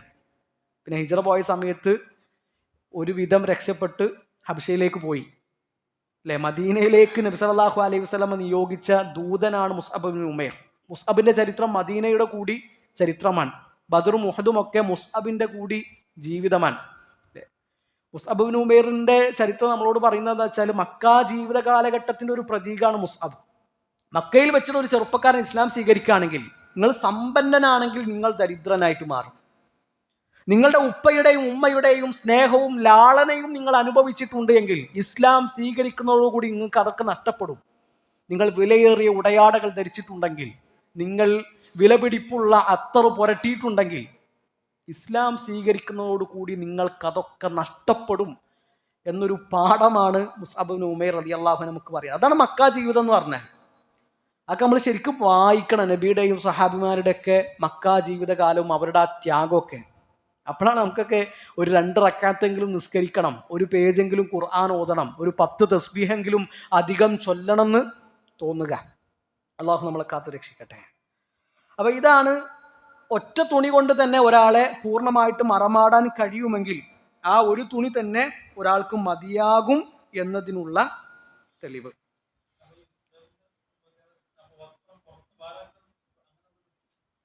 അതെന്ന് വെച്ചാൽ ഈ ശുഹദാക്കൾ, ഉഹദിൽ മരിച്ച ആളുകൾ, ഷഹീദുകൾ എവിടെയാണോ മരിച്ചത് അവിടെ തന്നെ അവരെ മറമാടണം എന്നുള്ളതാണ് നിയമം. കേട്ടില്ല? അതല്ല, അത് മയ്യത്തിന്റെ സ്വത്തിൽ നിന്ന് ചെയ്യേണ്ട പണിയാണ്. മയ്യത്ത് മരിച്ചു കഴിഞ്ഞാൽ ആദ്യം തന്നെ എന്ത് ചെയ്യലല്ല, അങ്ങനെ അല്ല, വേറൊരാൾ ചെയ്യുന്നത് കുഴപ്പമൊന്നുമില്ല. ഏറ്റവും നല്ലത് ഇതാണ്, മയ്യത്ത് മരിച്ചു കഴിഞ്ഞാൽ അയാളുടെ ഖബർ കുഴിക്കാനുള്ളത്, അയാളുടെ കഫൻ തുണി, അതൊക്കെ അയാളുടെ അനന്തര സ്വത്ത് വിഭജിക്കുന്നതിന് മുമ്പ് തന്നെ അതിൽ നിന്ന് എടുക്കുകയാണ് വേണ്ടത്. ഓരോ സ്റ്റെപ്പ് ഉണ്ട്. അനന്തര സ്വത്ത് വിഭജിക്കുന്നിടത്ത് എന്തുണ്ട്, ഒരു ക്രമമുണ്ട്. അതിൽ ആദ്യം വരുന്നതാണ് ഇതൊക്കെ. മയ്യത്തിന്റെ കടം, മയ്യത്തിനുമായി ബന്ധപ്പെട്ട ചെലവുകൾ, കാര്യങ്ങളൊക്കെ അതിൽ വരുന്നതാണ്. ഇനി ശൈഖ് പറയാണ്, ലാകിൻ ഇദാ കാനൽ മയ്യിതു മുഹ്രിമൻ. ഇനി മയ്യിത്ത് മുഹ്രിമാണെങ്കിൽ, മുഹ്രിം എന്ന് പറഞ്ഞാൽ ഇഹ്റാമിലുള്ള ആളാണെങ്കിൽ, ഹജ്ജിന് പോയി ഇഹ്റാമിലായിരിക്കുകയാണ് എന്ത് ചെയ്തിട്ടുള്ളത്, ഒരാൾ മരിച്ചിട്ടുള്ളത്. ഫഇന്നഹു യുഗസ്സലു ബിമാഇൻ വസിദ്രിൻ. അവരെന്ത് ചെയ്യുക, താളി കൊണ്ടും വെള്ളം കൊണ്ടും കുളിപ്പിക്കുക. വയുകഫനു ഫീ ഇസാരിഹി വരിദാഇഹി ഔ ഫീ ഗൈരിഹിമ. പിന്നെ അവരുടെ ആ തുണിയിൽ, ആ തട്ടത്തിൽ അവരെന്ത് ചെയ്യുക, കഫൻ ചെയ്യുകയും ചെയ്യുക. ഇഹ്റാമിലായിരിക്കണം ഒരാൾ മരിച്ചത് എങ്കിൽ അയാളുടെ തല മൂടാൻ പാടില്ല, അതുപോലെ തന്നെ അയാളുടെ മുഖവും മൂടാൻ പാടില്ല, സുഗന്ധം ഉപയോഗിക്കുകയും ചെയ്യരുതെന്ന് പറഞ്ഞത്. കാരണം ഇഹ്റാമിൽ ഇതൊക്കെ എന്താണ്, ഹറാമാണ്. ഇഹ്റാമിലായിരിക്കും ഒരു പുരുഷൻ ചെയ്യാൻ പാടില്ല, തല മറക്കാൻ പാടില്ല, മുഖം മറക്കാൻ പാടില്ല, അതുപോലെ തന്നെ സുഗന്ധം ഉപയോഗിക്കാനും പാടില്ല. അപ്പോൾ ഒരു പുരുഷൻ ഇഹ്റാമിലായിരിക്കെയാണ് മരിച്ചത് എങ്കിൽ എന്ത് ചെയ്യുക, അവരെ തലയും മുഖമൊന്നും മറക്കാതെയാണ് എന്ത് ചെയ്യേണ്ടത്, മറവ് ചെയ്യേണ്ടത്, കഫൻ ചെയ്യേണ്ടത്. അതുപോലെ തന്നെ സുഗന്ധം ഉപയോഗിക്കുകയും ചെയ്യരുത്. لأنه يبعث يوم القيامة ملبيا كما صح بذلك الحديث عن رسول الله صلى الله عليه وسلم. കാലം ഇഹ്റാമിലായിരിക്കാൻ മരിച്ച ഒരാൾ എങ്ങനെയാണ് അള്ളാഹുവിൻ്റെ അടുക്കൽ വരിക, ലബ്ബൈക്ക് അല്ലാഹുമ്മ ലബ്ബൈക്ക് എന്ന് തൽബിയത്ത് ചൊല്ലിക്കൊണ്ടാണ് അയാൾ വരിക. ഹജ്ജിന്റെ വേഷം ധരിച്ചിട്ട് അയാൾ എങ്ങനെയാണോ മരിച്ചത് അങ്ങനെയാണ് അള്ളാഹുവിൻ്റെ മുമ്പിലേക്ക് അയാൾ എഴുന്നേറ്റ് വരിക. തൽബിയത്ത് ചൊല്ലുന്നവനായിട്ടാണ് അയാൾ വരിക എന്ന് അള്ളാഹുവിൻ്റെ റസൂൽ സല്ലല്ലാഹു അലൈഹി വസല്ലമ പറഞ്ഞത് നമുക്ക് കാണാൻ പറ്റും. വഇൻ കാനൽ മുഹ്രിമു ഇംറഅതൻ കുഫിനത് കഗൈരിഹാ വലാ തുതയ്യബു വലാ യുഗത്താ വജ്ഹുഹാ ബിനിഖാബിൻ വലാ യദാഹാ ബികുഫാസൈൻ. ഇനി ഇഹ്റാമിൽ വെച്ച് മരിച്ചത് പെണ്ണാണെങ്കിൽ, ഇപ്പോൾ ഒരു പുരുഷൻ മരിച്ചാലുള്ള അവസ്ഥയാണ് നമ്മൾ പറഞ്ഞത്. അവൻ്റെ തലയും അതുപോലെ തന്നെ മുഖവും മൂടാൻ പാടില്ല, മറക്കാൻ പാടില്ല എന്നുള്ളത്. എന്നാൽ ഒരു പെണ്ണാണ് മരിച്ചിട്ടുള്ളത് എങ്കിൽ അവർക്കും എന്ത് ചെയ്യാൻ പറ്റില്ല, സുഗന്ധം ഉപയോഗിക്കാൻ പറ്റൂല. അതുപോലെ തന്നെ നിഖാബ്, തുന്നിയ വസ്ത്രം, നിഖാബ് കൊണ്ട് എന്ത് ചെയ്യാൻ പറ്റൂല, മുഖം മറക്കാൻ പറ്റൂല. അതുപോലെ തന്നെ ഗ്ലൗസ് കൊണ്ട് അവരുടെ കൈകൾ മറക്കാൻ പറ്റൂല. കാരണം ഇതൊക്കെ എന്താണ്, ഇഹ്റാമിൽ പാടില്ലാത്ത കാര്യങ്ങളാണ്. അപ്പോൾ ഇഹ്റാമിൽ പാടില്ലാത്ത അവർ മരിച്ചു കഴിഞ്ഞാൽ എന്ത് ചെയ്യില്ല, ചെയ്യാൻ പാടില്ല എന്നുള്ളതാണ്. വലാകിൻ യുഗത്താ വജ്ഹുഹാ വയദാഹാ ബിൽ കഫനിൽ ലദീ കുഫിനത് ഫീ. എന്നാൽ ആ കഫൻ തുണി കൊണ്ട് എന്ത് ചെയ്യാം, പെണ്ണാണെങ്കിൽ അവരുടെ മുഖവും തലയൊക്കെ മുഖവും മറക്കാം. തല പിന്നെ ഓൾറെഡി മറച്ചിട്ടാണ്, നിക്കാബ് കൊണ്ട് മറക്കാൻ പാടില്ല എന്നുള്ള വിഷയം. കഫൻ തുണി കൊണ്ട് പെണ്ണിന്റെ മുഖം മറക്കാം, എന്നാൽ ആണാണെങ്കിലോ മറക്കാതെയാണ് കഫൻ ചെയ്യേണ്ടതും മറവ് ചെയ്യേണ്ടതും.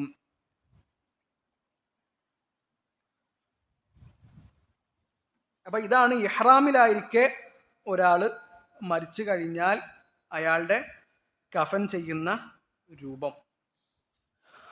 ശേഷം ഷെയ്ഖ് പറയാണ്, വയുകഫനു സ്വബിയ്യു ഫീ സൗബിൻ വാഹിദിൻ ഇലാ സലാസതി അസ്വാബിൻ. ഇനി ചെറിയൊരു കുട്ടിയാണ് മരിച്ചത് എങ്കിൽ, ചെറിയൊരു ആൺകുട്ടിയാണ് മരിച്ചത് എങ്കിൽ അവരെന്ത് ചെയ്യാം, ഒറ്റ തുണിയിൽ തന്നെ കഫൻ ചെയ്യാം. ഇനി 3 തുണി വേണമെങ്കിൽ 3 തുണിയിലായിട്ടും കഫൻ ചെയ്യാം. വതുകഫനു സ്വഗീറതു ഫീ ഖമീസിൻ വലഫാഫതൈൻ. ഇനി ഒരു ചെറിയ പെൺകുട്ടിയാണ് മരിച്ചത് എങ്കിൽ എന്ത് ചെയ്യുക, ഒരു ഖമീസ് മേൽക്കുപ്പായം, അതുപോലെ തന്നെ 2 കഷ്ണം തുണി, ഇതിലെന്ത് ചെയ്യാം, അവരെ മറമാടാം എന്നാണ് ഷെയ്ഖ് പറയുന്നത്. ഇവിടെ പെൺകുട്ടിയുടെ കാര്യം പറഞ്ഞപ്പോൾ എന്ത് പറഞ്ഞിട്ടില്ല, തട്ടം വേണമെന്ന് പറഞ്ഞിട്ടില്ല. കാരണം ഇത് ചെറിയ പെൺകുട്ടിയുടെ വിഷയമാണ് പറയുന്നത്. അത് ജീവിച്ചിരിക്കുന്ന സമയത്ത് തന്നെ വലിയൊരു പെൺകുട്ടിയല്ല എങ്കിൽ അവർക്ക് എന്ത് നിർബന്ധമല്ല, തട്ടം നിർബന്ധമല്ല. പ്രായപൂർത്തിയാവുമ്പോഴാണ് തട്ടം നിർബന്ധമാവുന്നത്. എന്നാൽ ചെറുപ്പം മുതൽ എന്ത് ചെയ്യണം, മാതാപിതാക്കൾ അത് ശ്രദ്ധിക്കണം, ശീലിപ്പിക്കണം.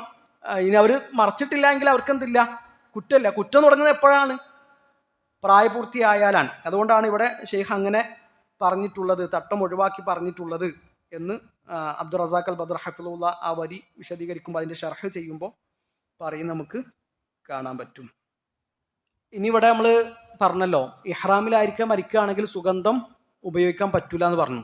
ഇഹ്റാമിലല്ലാതെ മരിക്കുമ്പോൾ എന്താണ്, സുഗന്ധം ഉപയോഗിക്കുക എന്നുള്ളത് സുന്നത്താണ്. മയ്യത്ത് കുളിപ്പിച്ച് കഴിഞ്ഞാൽ അതുപോലെ തന്നെ കഫൻ ചെയ്യുന്ന സമയത്തൊക്കെ സുഗന്ധം ഉപയോഗിക്കുക എന്നുള്ളത് സുന്നത്താണ് നമ്മൾ മുമ്പ് പറഞ്ഞിരുന്നു. അപ്പോൾ നമ്മൾ കഴിഞ്ഞ ക്ലാസ്സിൽ വന്നൊരു ചോദ്യമായിരുന്നു, ഒരു സ്ത്രീയുടെ മയ്യത്താണെങ്കിൽ സുഗന്ധം ഉപയോഗിക്കാൻ പറ്റുമോ എന്നുള്ളതാണ്. ഒരു മരിച്ചത് ഒരു പെണ്ണാണെങ്കിൽ അവരുടെ ശരീരത്തിൽ സുഗന്ധം ഉപയോഗിക്കാൻ പറ്റുമോ എന്നതാണ് വിഷയം.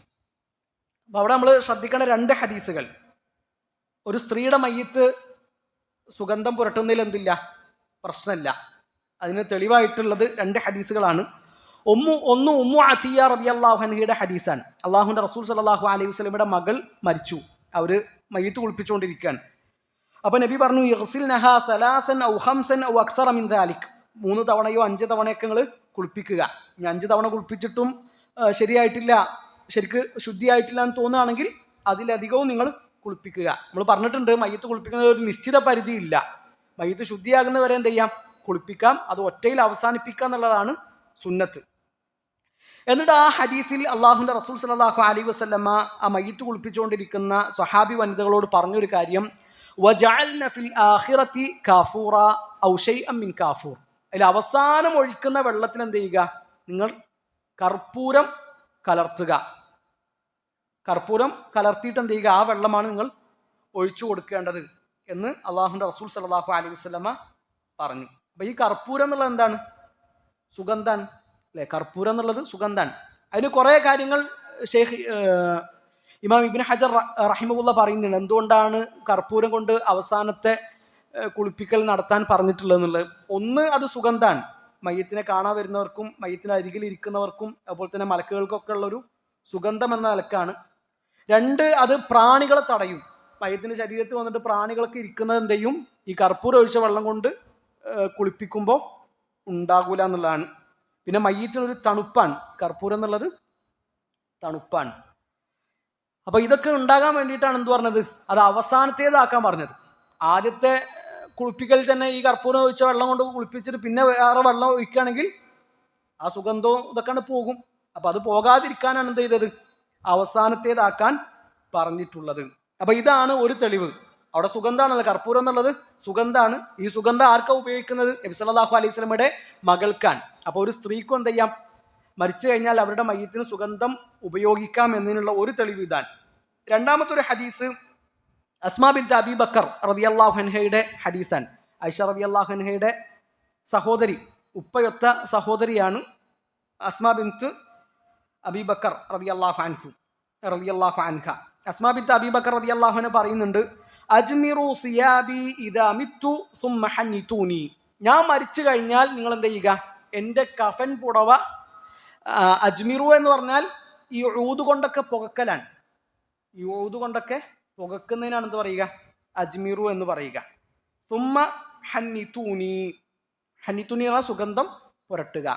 അപ്പൊ ഇതും എന്താണ്, ഒരു തെളിവാണ്. ഇത് ഇമാം മാലിക് റഹിമഹുല്ലാഹു തആല അദ്ദേഹത്തിന്റെ ഹദീസ് ഗ്രന്ഥത്തിൽ റിപ്പോർട്ട് ചെയ്യുന്ന ഒരു ഹദീസാണ്. എന്താ ഇമാം മാലിക് റഹിമഹുല്ലാഹു തആലയുടെ ഹദീസ് ഗ്രന്ഥത്തിന്റെ പേര്? സ്വഹീഹുൽ ബുഖാരിക്കൊക്കെ മുമ്പുള്ള ഹദീസ് ഗ്രന്ഥമാണ് ഇമാം മാലിക്കിന്റെ ഹദീസ് ഗ്രന്ഥം. അൽ മുവത്ത എന്നാണ് അതിന്റെ പേര്, അൽ മുവത്ത. ഹിജറ 179 ഇമാം മാലിക് റഹിമഹുല്ലാഹു തആല മരിക്കുന്നത്. ഹിജറ 3-ാം നൂറ്റാണ്ടുകാരനാണ്, അല്ല 2-ാം നൂറ്റാണ്ടുകാരൻ.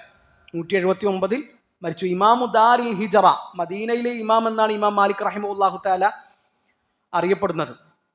ഇമാം ഷാഫിഈ റഹിമഹുല്ലാഹു തആലയുടെ ഒക്കെ ഉസ്താദാണ്. ഇമാം ഷാഫിഈ റഹിമഹുല്ലാ ഇമാം മാലിക്കിന്റെ ഈ മുവത്ത ഹിഫ്ലാക്കുന്നത് 9 ദിവസം കൊണ്ടാണ്. 9 ദിവസം കൊണ്ട് ഇമാം മാലിക് റഹിമഹുല്ലാഹു തആലയുടെ മുവത്ത ഇമാം ഷാഫിഈ റഹിമഹുല്ലാഹു തആല ഹിഫ്ലാക്കുന്നുണ്ട്. അത് ഇമാം മാലിക്കിന് ചൊല്ലിക്കൊടുക്കുന്നുണ്ട്. അതൊക്കെ നമ്മുടെ മുൻഗാമികൾക്ക് ഉണ്ടായിരുന്ന ഹിഫ്ലിന്റെ ഒരു ശക്തിയാണ്. ഒരു കാര്യം കേട്ടാൽ അത് അവരുടെ മനസ്സിൽ പതിയും. അത് ദീൻ സംരക്ഷിക്കാൻ അള്ളാഹു ഓരോ സമയത്തും എന്ത് ചെയ്തിട്ടുണ്ട്, ഓരോ മാർഗങ്ങൾ ഉണ്ടാക്കിയിട്ടുണ്ട്. ഇമാം മാലിക് റഹിമഹുല്ലാഹു തആല പറയുന്നുണ്ട്, എൻ്റെ മുവത്ത ഞാൻ മദീനയിലുള്ള 70 ഫുഖഹാക്കൾക്ക് കാണിച്ചു കൊടുത്തിട്ടുണ്ട്. 70 ഫുഖഹാക്കളും ആ മുവത്ത ചെക്ക് ചെയ്തിട്ടുണ്ട് എന്നാണ്. അത്ര സൂക്ഷ്മത അവരെന്ത് ചെയ്തിട്ടുണ്ട്, ആ വിഷയത്തിലൊക്കെ കാണിച്ചിട്ടുണ്ട്. ഇമാം മാലിക് റഹിമഹുല്ലാഹു തആല മുവത്ത എന്ന ഗ്രന്ഥം എഴുതാൻ ഒരു കാരണമുണ്ട്. അബൂ ജാഫർ അൽ മൻസൂർ എന്ന് പറയുന്ന ഒരാൾ വന്നിട്ട് പറയാണ്, നിങ്ങൾക്കൊരു ഗ്രന്ഥം എഴുതിക്കൂടെ, ജനങ്ങൾക്കൊക്കെ അവലംബിക്കാൻ പറ്റിയൊരു ഗ്രന്ഥം. ആ ചോദ്യത്തിൽ നിന്നാണ് ഇമാം മാലിക് റഹിമഹുല്ലാഹു തആലയുടെ മുവത്ത എന്ന ഗ്രന്ഥം പറക്കുന്നത്. ഇമാം ബുഖാരി സ്വഹീഹ് എഴുതാനുള്ള കാരണം ഉസ്താദിന്റെ ഒരു ചോദ്യമാണ്. ആരാണ് നബി സല്ലല്ലാഹു അലൈഹി വസല്ലമയുടെ സ്വഹീഹായ ഹദീസുകൾ മാത്രം ക്രോഡീകരിക്കുക? ആ ചോദ്യം ഇമാം ബുഖാരിയെ പിടിച്ചു കുലുക്കിയെന്നാണ്. അവിടുന്നാണ് യാത്ര തുടങ്ങുന്നത്. 16 കൊല്ലങ്ങൾ നീണ്ടു നിൽക്കുന്ന യാത്ര. സ്വഹീഹുൽ ബുഖാരി എന്ന ഗ്രന്ഥം ലോകത്തിന് സമ്മാനിച്ചത് ഒരു ചോദ്യമാണ്. അല്ലെ, ചില അഭിപ്രായങ്ങൾ മതിയാകും, ചില ചോദ്യങ്ങൾ മതിയാകും. നമ്മൾ ഉന്നയിക്കുന്ന ചില ചെറിയ ചെറിയ അഭിപ്രായങ്ങൾ അതായിരിക്കും വലിയ അത്ഭുതങ്ങളായിട്ട് മാറുക. മുഹമ്മദ് അമാനി മൗലവി റഹിമഹുല്ലാഹു തആലയുടെ തഫ്സീർ, ആ തഫ്സീർ ഉണ്ടാകാനുള്ള കാരണം എന്താണ്? 1959 കെ എം മൗലവി റഹിമഹുല്ലാഹു തആലക്ക് ഒരു കത്ത് കിട്ടാൻ, പാലക്കാട് ഒലവക്കോടുള്ള KP മുഹമ്മദ് സാഹിബ് എന്ന മനുഷ്യൻ എഴുതിയൊരു എഴുത്ത്. അപ്പം അതിൽ കെ എം മൗലവിയോട് പറഞ്ഞിട്ടുള്ളത്, മലയാളികൾക്ക് ഖുർആൻ പഠിക്കാൻ ഒരു ഗ്രന്ഥം വേണം, ഒരു വ്യാഖ്യാന ഗ്രന്ഥം. അതിനാവശ്യമായ സാമ്പത്തിക ചെലവുകളൊക്കെ ഞാൻ വഹിച്ചോളാം, നിങ്ങളൊരു ഗ്രന്ഥം എഴുതി തന്നാൽ മതി എന്നാണ്. ആ കത്ത് കിട്ടുമ്പോൾ കെ എം മൗലവി റഹിമഹുല്ലാഹു തആലയുടെ പ്രായം 73 വയസ്സാണ്. കെ എം മൗലവി റഹിമഹുല്ലാഹു തആലയുടെ ചിരകാല സ്വപ്നങ്ങളിൽ ഒന്നാണ് മലയാളത്തിലുള്ളൊരു തഫ്സീർ. എന്നാൽ ആ പ്രായത്തിൽ തഫ്സീർ എഴുതാനുള്ള ഒരു അവസ്ഥയിലല്ല മൗലവി ഉള്ളത്. അങ്ങനെ കെ എം മൗലവി റഹിമഹുല്ലാഹു തആല തിരൂരങ്ങാടി യത്തീംഖാനയിൽ സേവനം ചെയ്തുകൊണ്ടിരുന്ന അമാനി മൗലവി റഹിമഹുല്ലാഹു തആലയെ ചെന്ന് കാണുന്നു. അവർ കൂടി ആലോചിക്കുന്നു. അവിടുന്ന് തഫ്സീറിൻ്റെ പണി തുടങ്ങാൻ 1960 തഫ്സീറിൻ്റെ പണി തുടങ്ങി. 1985 അതിൻ്റെ അവസാനത്തെ കോപ്പിയും പ്രിൻ്റ് ചെയ്തിട്ട് പുറത്തിറങ്ങുന്നത്. അതിന് മുമ്പ് പണി തീർന്നിട്ടുണ്ട്, എന്നാൽ അവസാനത്തെ കോപ്പി പുറത്തിറങ്ങുന്നത് 1985 നീണ്ട 25 വർഷങ്ങൾ, ഒരു മനുഷ്യൻ്റെ ജീവിതത്തിലെ 1/4 നൂറ്റാണ്ട് കാലം ആ തഫ്സീറിൻ്റെ പിന്നിൽ. ഇപ്പം ഇസ്ലാഹി പ്രസ്ഥാനം കേരളത്തിന് നൽകിയ ഏറ്റവും വലിയ സമ്മാനങ്ങളിൽ എന്താണ്, ഏറ്റവും അമൂല്യമായ സംഭാവന എന്താണെന്ന് ചോദിച്ചാൽ നമുക്ക് സംശയമില്ലാതെ പറയാൻ പറ്റിയൊരു സംഗതിയാണ് മുഹമ്മദ് അമാനി മൗലവി റഹിമഹുല്ലാഹു തആലയുടെ തഫ്സീർ. ആ തഫ്സീറിൻ്റെ പിന്നിൽ ഒരു എഴുത്തിൻ്റെ സ്പർശനമുണ്ട്. ഒരാൾ പ്രകടിപ്പിച്ച ഒരു ആവശ്യം, ഒരു അഭിപ്രായം. അപ്പം നമ്മുടെ ജീവിതം അടയാളപ്പെടുത്താൻ അത് മതിയാകും. നമ്മൾ ഇടക്ക് പറയുന്നതാണ്, വാക്ക് എന്ന് പറഞ്ഞാൽ അതൊരു വിത്താൻ. ഒരു പഴത്തിൻ്റെ ഉള്ളിൽ എത്ര വിത്തുകൾ ഉണ്ടാകും നമുക്ക് എണ്ണിക്കണക്കാക്കാൻ കഴിയും. എന്നാൽ ഒരു വിത്തിൽ നിന്ന് എത്ര പഴങ്ങൾ ഉണ്ടാകുമെന്ന് നമുക്ക് എണ്ണിക്കണക്കാക്കാൻ കഴിയൂല. അപ്പം അതാണ് ഇമാം മാലിക് റഹിമഹുല്ലാഹു തആലയുടെ മുവത്ത. നമ്മൾ എവിടുന്ന പോയത്? അസ്മാ ബിൻത്ത് അബീ ബക്കർ സിദ്ദീഖ് റളിയല്ലാഹു അൻഹയുടെ ആ ഹദീസ് റിപ്പോർട്ട് ചെയ്യുന്നത് ഇമാം മാലിക് റഹിമഹുല്ലാഹു തആലയാണ്. അപ്പോൾ ഒരു സ്ത്രീയാണ് മരിച്ചത് എങ്കിലും എന്ത് ചെയ്യാം, അവർക്ക് സുഗന്ധം പുരട്ടി കൊടുക്കാം. സ്ത്രീയുടെ മയ്യത്താണെങ്കിലും സുഗന്ധം പുരട്ടുന്നതിൽ എന്തില്ല, വിരോധമല്ല. എന്നാൽ ജീവിച്ചിരിക്കുന്ന സമയത്ത് സുഗന്ധം പുരട്ടുമ്പോഴാണ് എന്ത് പ്രശ്നം. സുഗന്ധം പുരട്ടുമ്പോൾ എപ്പോൾ പുരട്ടുമ്പോഴാണ് പ്രശ്നം, പുറത്തു പോകുമ്പോൾ പുരട്ടുമ്പോഴാണ് പ്രശ്നം. പുറത്തു പോകുമ്പോൾ പറഞ്ഞാൽ ആണുങ്ങൾ ഉള്ളിടത്ത് പോകുമ്പോൾ പുരട്ടുന്നതാണ് പ്രശ്നം. പുറത്തു പോകുമ്പോൾ പുരട്ടുന്നത് എന്തല്ല, പ്രശ്നമല്ല. നബി സല്ലല്ലാഹു അലൈഹി വസല്ലം പറഞ്ഞു, അയ്യുമ ഇംറഅത്തിൻ ഇസ്തഅതറത് ഫമറത് അലാ ഖൗമിൻ ലിയജിദു മിൻ റീഹിഹാ. ഒരു പെണ്ണ് അത്തർ പുരട്ടി, സുഗന്ധം പുരട്ടി, എന്നിട്ട് പുറത്തിറങ്ങി അന്യ പുരുഷന്മാരുടെ ഇടയിലൂടെ നടന്നുപോയി. എന്തിന്? ലിയജിദു മിൻ റീഹിഹാ, അവളുടെ ആ സുഗന്ധം ഓർക്കും അനുഭവിക്കാൻ വേണ്ടി. എന്നിട്ട് ആ ഹദീസ് നബി അവസാനിപ്പിക്കുന്നത് എങ്ങനെയാണെന്ന് അറിയോ? ഫഹിയ സാനിയ, ഫഹിയ സാനിയ, അവൾ വ്യഭിചാരിണിയാണ്. ഈ സാനിയ എന്ന് പറഞ്ഞാൽ ഭയങ്കര സംഭവമായ ഒരു പേരാന്ന് ആരും വിചാരിക്കണ്ട. സാനിയ എന്ന് പറഞ്ഞാൽ വ്യഭിചാരിണി എന്നാണ് അർത്ഥം. ചിലരൊക്കെ മക്കൾക്ക് പേരിടലുണ്ട്, എന്ത്, സാനിയ. അർത്ഥം നോക്കിയിട്ടൊന്നല്ല പേരിടുക, പേരിടും അല്ല, അത് ഒരു ട്രെൻഡാണ്. പേരിട്ടിട്ടാണ് പിന്നെന്ത് ചെയ്യുക, അതിൻ്റെ അർത്ഥം എന്താണ്, ഇതിൻ്റെ അർത്ഥം എന്താണെന്ന് ചോദിച്ചു വരിക. അപ്പം അർത്ഥമുള്ള പേര് എന്ത് ചെയ്യണം, കുട്ടികൾക്ക് ഇടണം. ഫഹിയ സാനിയ. അപ്പോൾ വളരെ ഗൗരവത്തിലാണ് അള്ളാഹുവിൻ്റെ റസൂൽ സല്ലല്ലാഹു അലൈഹി വസല്ലമ ആ വിഷയം സൂചിപ്പിച്ചിട്ടുള്ളത്. എന്നാൽ ഒരു സ്ത്രീക്ക് ഭർത്താവിൻ്റെ മുമ്പിൽ പറ്റും, മഹ്റമുകളായ അവളുടെ സഹോദരൻ, അവരുടെ അന്യരല്ലാത്ത ഉപ്പ, അതുപോലെ തന്നെ ഉമ്മയുടെ സഹോദരങ്ങൾ, ഉപ്പയുടെ സഹോദരങ്ങൾ, അവരൊന്നും ഒരു സ്ത്രീക്ക് എന്തല്ല, അന്യരല്ല. ഓർക്കിടയിൽ അത്ര പുരട്ടുന്നില്ല, എന്തില്ല, പ്രശ്നമില്ല. ഇനി സ്ത്രീകൾ മാത്രമുള്ള ഒരു സദസ്സാണ്, അവിടെ അത്ര എന്തില്ല, പ്രശ്നമില്ല. ഇത് പുരയിൽ ഇങ്ങനെ ചീഞ്ഞു നാറി നടക്കും, ബെഡ്റൂമിലും അങ്ങനെ തന്നെ. എന്നാൽ പുറത്തിറങ്ങുമ്പോൾ ഭയങ്കര ഉഷാറായിട്ട്, അതിനെ പറ്റിയിട്ടാണ് നബി പറഞ്ഞത്, ബാക്കിയുള്ളവർക്ക് കിട്ടാൻ വേണ്ടിയിട്ട് എന്ത് ചെയ്യുക, അത്ര പുരട്ടി പോവുക. ഫഹിയ സാനിയ. അപ്പം അത് ഗൗരവത്തിൽ ശ്രദ്ധിക്കുക. എന്നാൽ ഒരാൾ മരിച്ചു കഴിയുന്നതോടുകൂടി എന്ത് ചെയ്യും, ആ ഫിത്ന തീർന്നല്ലോ, പിന്നെ ഓളെ കൊണ്ടൊരു ഫിത്ന അല്ലല്ലോ. അപ്പം ആ ഹുക്കുമ് പിന്നെ മരിച്ചു കഴിഞ്ഞാൽ ബാധകമല്ല. അതുകൊണ്ട് ഒരു സ്ത്രീ മരിച്ചു കഴിഞ്ഞാൽ അവർക്ക് അത്തർ പുരട്ടി കൊടുക്കാം, സുഗന്ധം ഉപയോഗിക്കാം, അതിന് വിരോധമില്ല എന്നതാണ് വിഷയം. പിന്നെ അടുത്തൊരു കാര്യം, എത്ര കെട്ടുകൾ വേണം, കഫൻ ചെയ്യുമ്പോൾ എത്ര കെട്ടുകൾ വേണം? 3 കെട്ടാണ് സാധാരണ. അത് പ്രത്യേകിച്ചൊരു കണക്കൊന്നുമല്ല, ആവശ്യത്തിന് കെട്ടുക എന്നുള്ളതാണ്. ഒന്ന് തലയുടെ ഭാഗത്ത്, ഒന്ന് കാലിൻ്റെ ഭാഗത്ത്, പിന്നെ ഒന്ന് മധ്യഭാഗത്ത് കെട്ടുക. ആ 3 കെട്ടന്നെ വേണം എന്ന് നിർബന്ധമൊന്നുമില്ല. ഇപ്പോൾ 2 ആവശ്യമുള്ളെങ്കിൽ 2 കെട്ടിയാൽ മതി. എന്നാൽ 3 കെട്ടുമ്പോഴാണ് പിന്നെ ആ കഫൻ തുണി അഴിഞ്ഞു പോകാതിരിക്കുകയൊക്കെ ചെയ്യുക. അപ്പോൾ 3 കെട്ടാണെങ്കിൽ അത് മതി. അതിന് പ്രത്യേകിച്ചൊരു എണ്ണം എന്ന നിലക്ക് ഒന്നതൊന്നുമല്ല, ആവശ്യത്തിനുള്ളത് കെട്ടാമെന്നതാണ്. പിന്നെ അതുപോലെ തന്നെ ശ്രദ്ധിക്കേണ്ട ഒരു കാര്യം, മരിച്ചു കഴിഞ്ഞാൽ പിന്നെ മൂക്കിൽ പഞ്ഞി വെക്കുക, ചെവിയിൽ പഞ്ഞി വെക്കുക, കാണുന്നിടത്തൊക്കെ പഞ്ഞിയാണ്.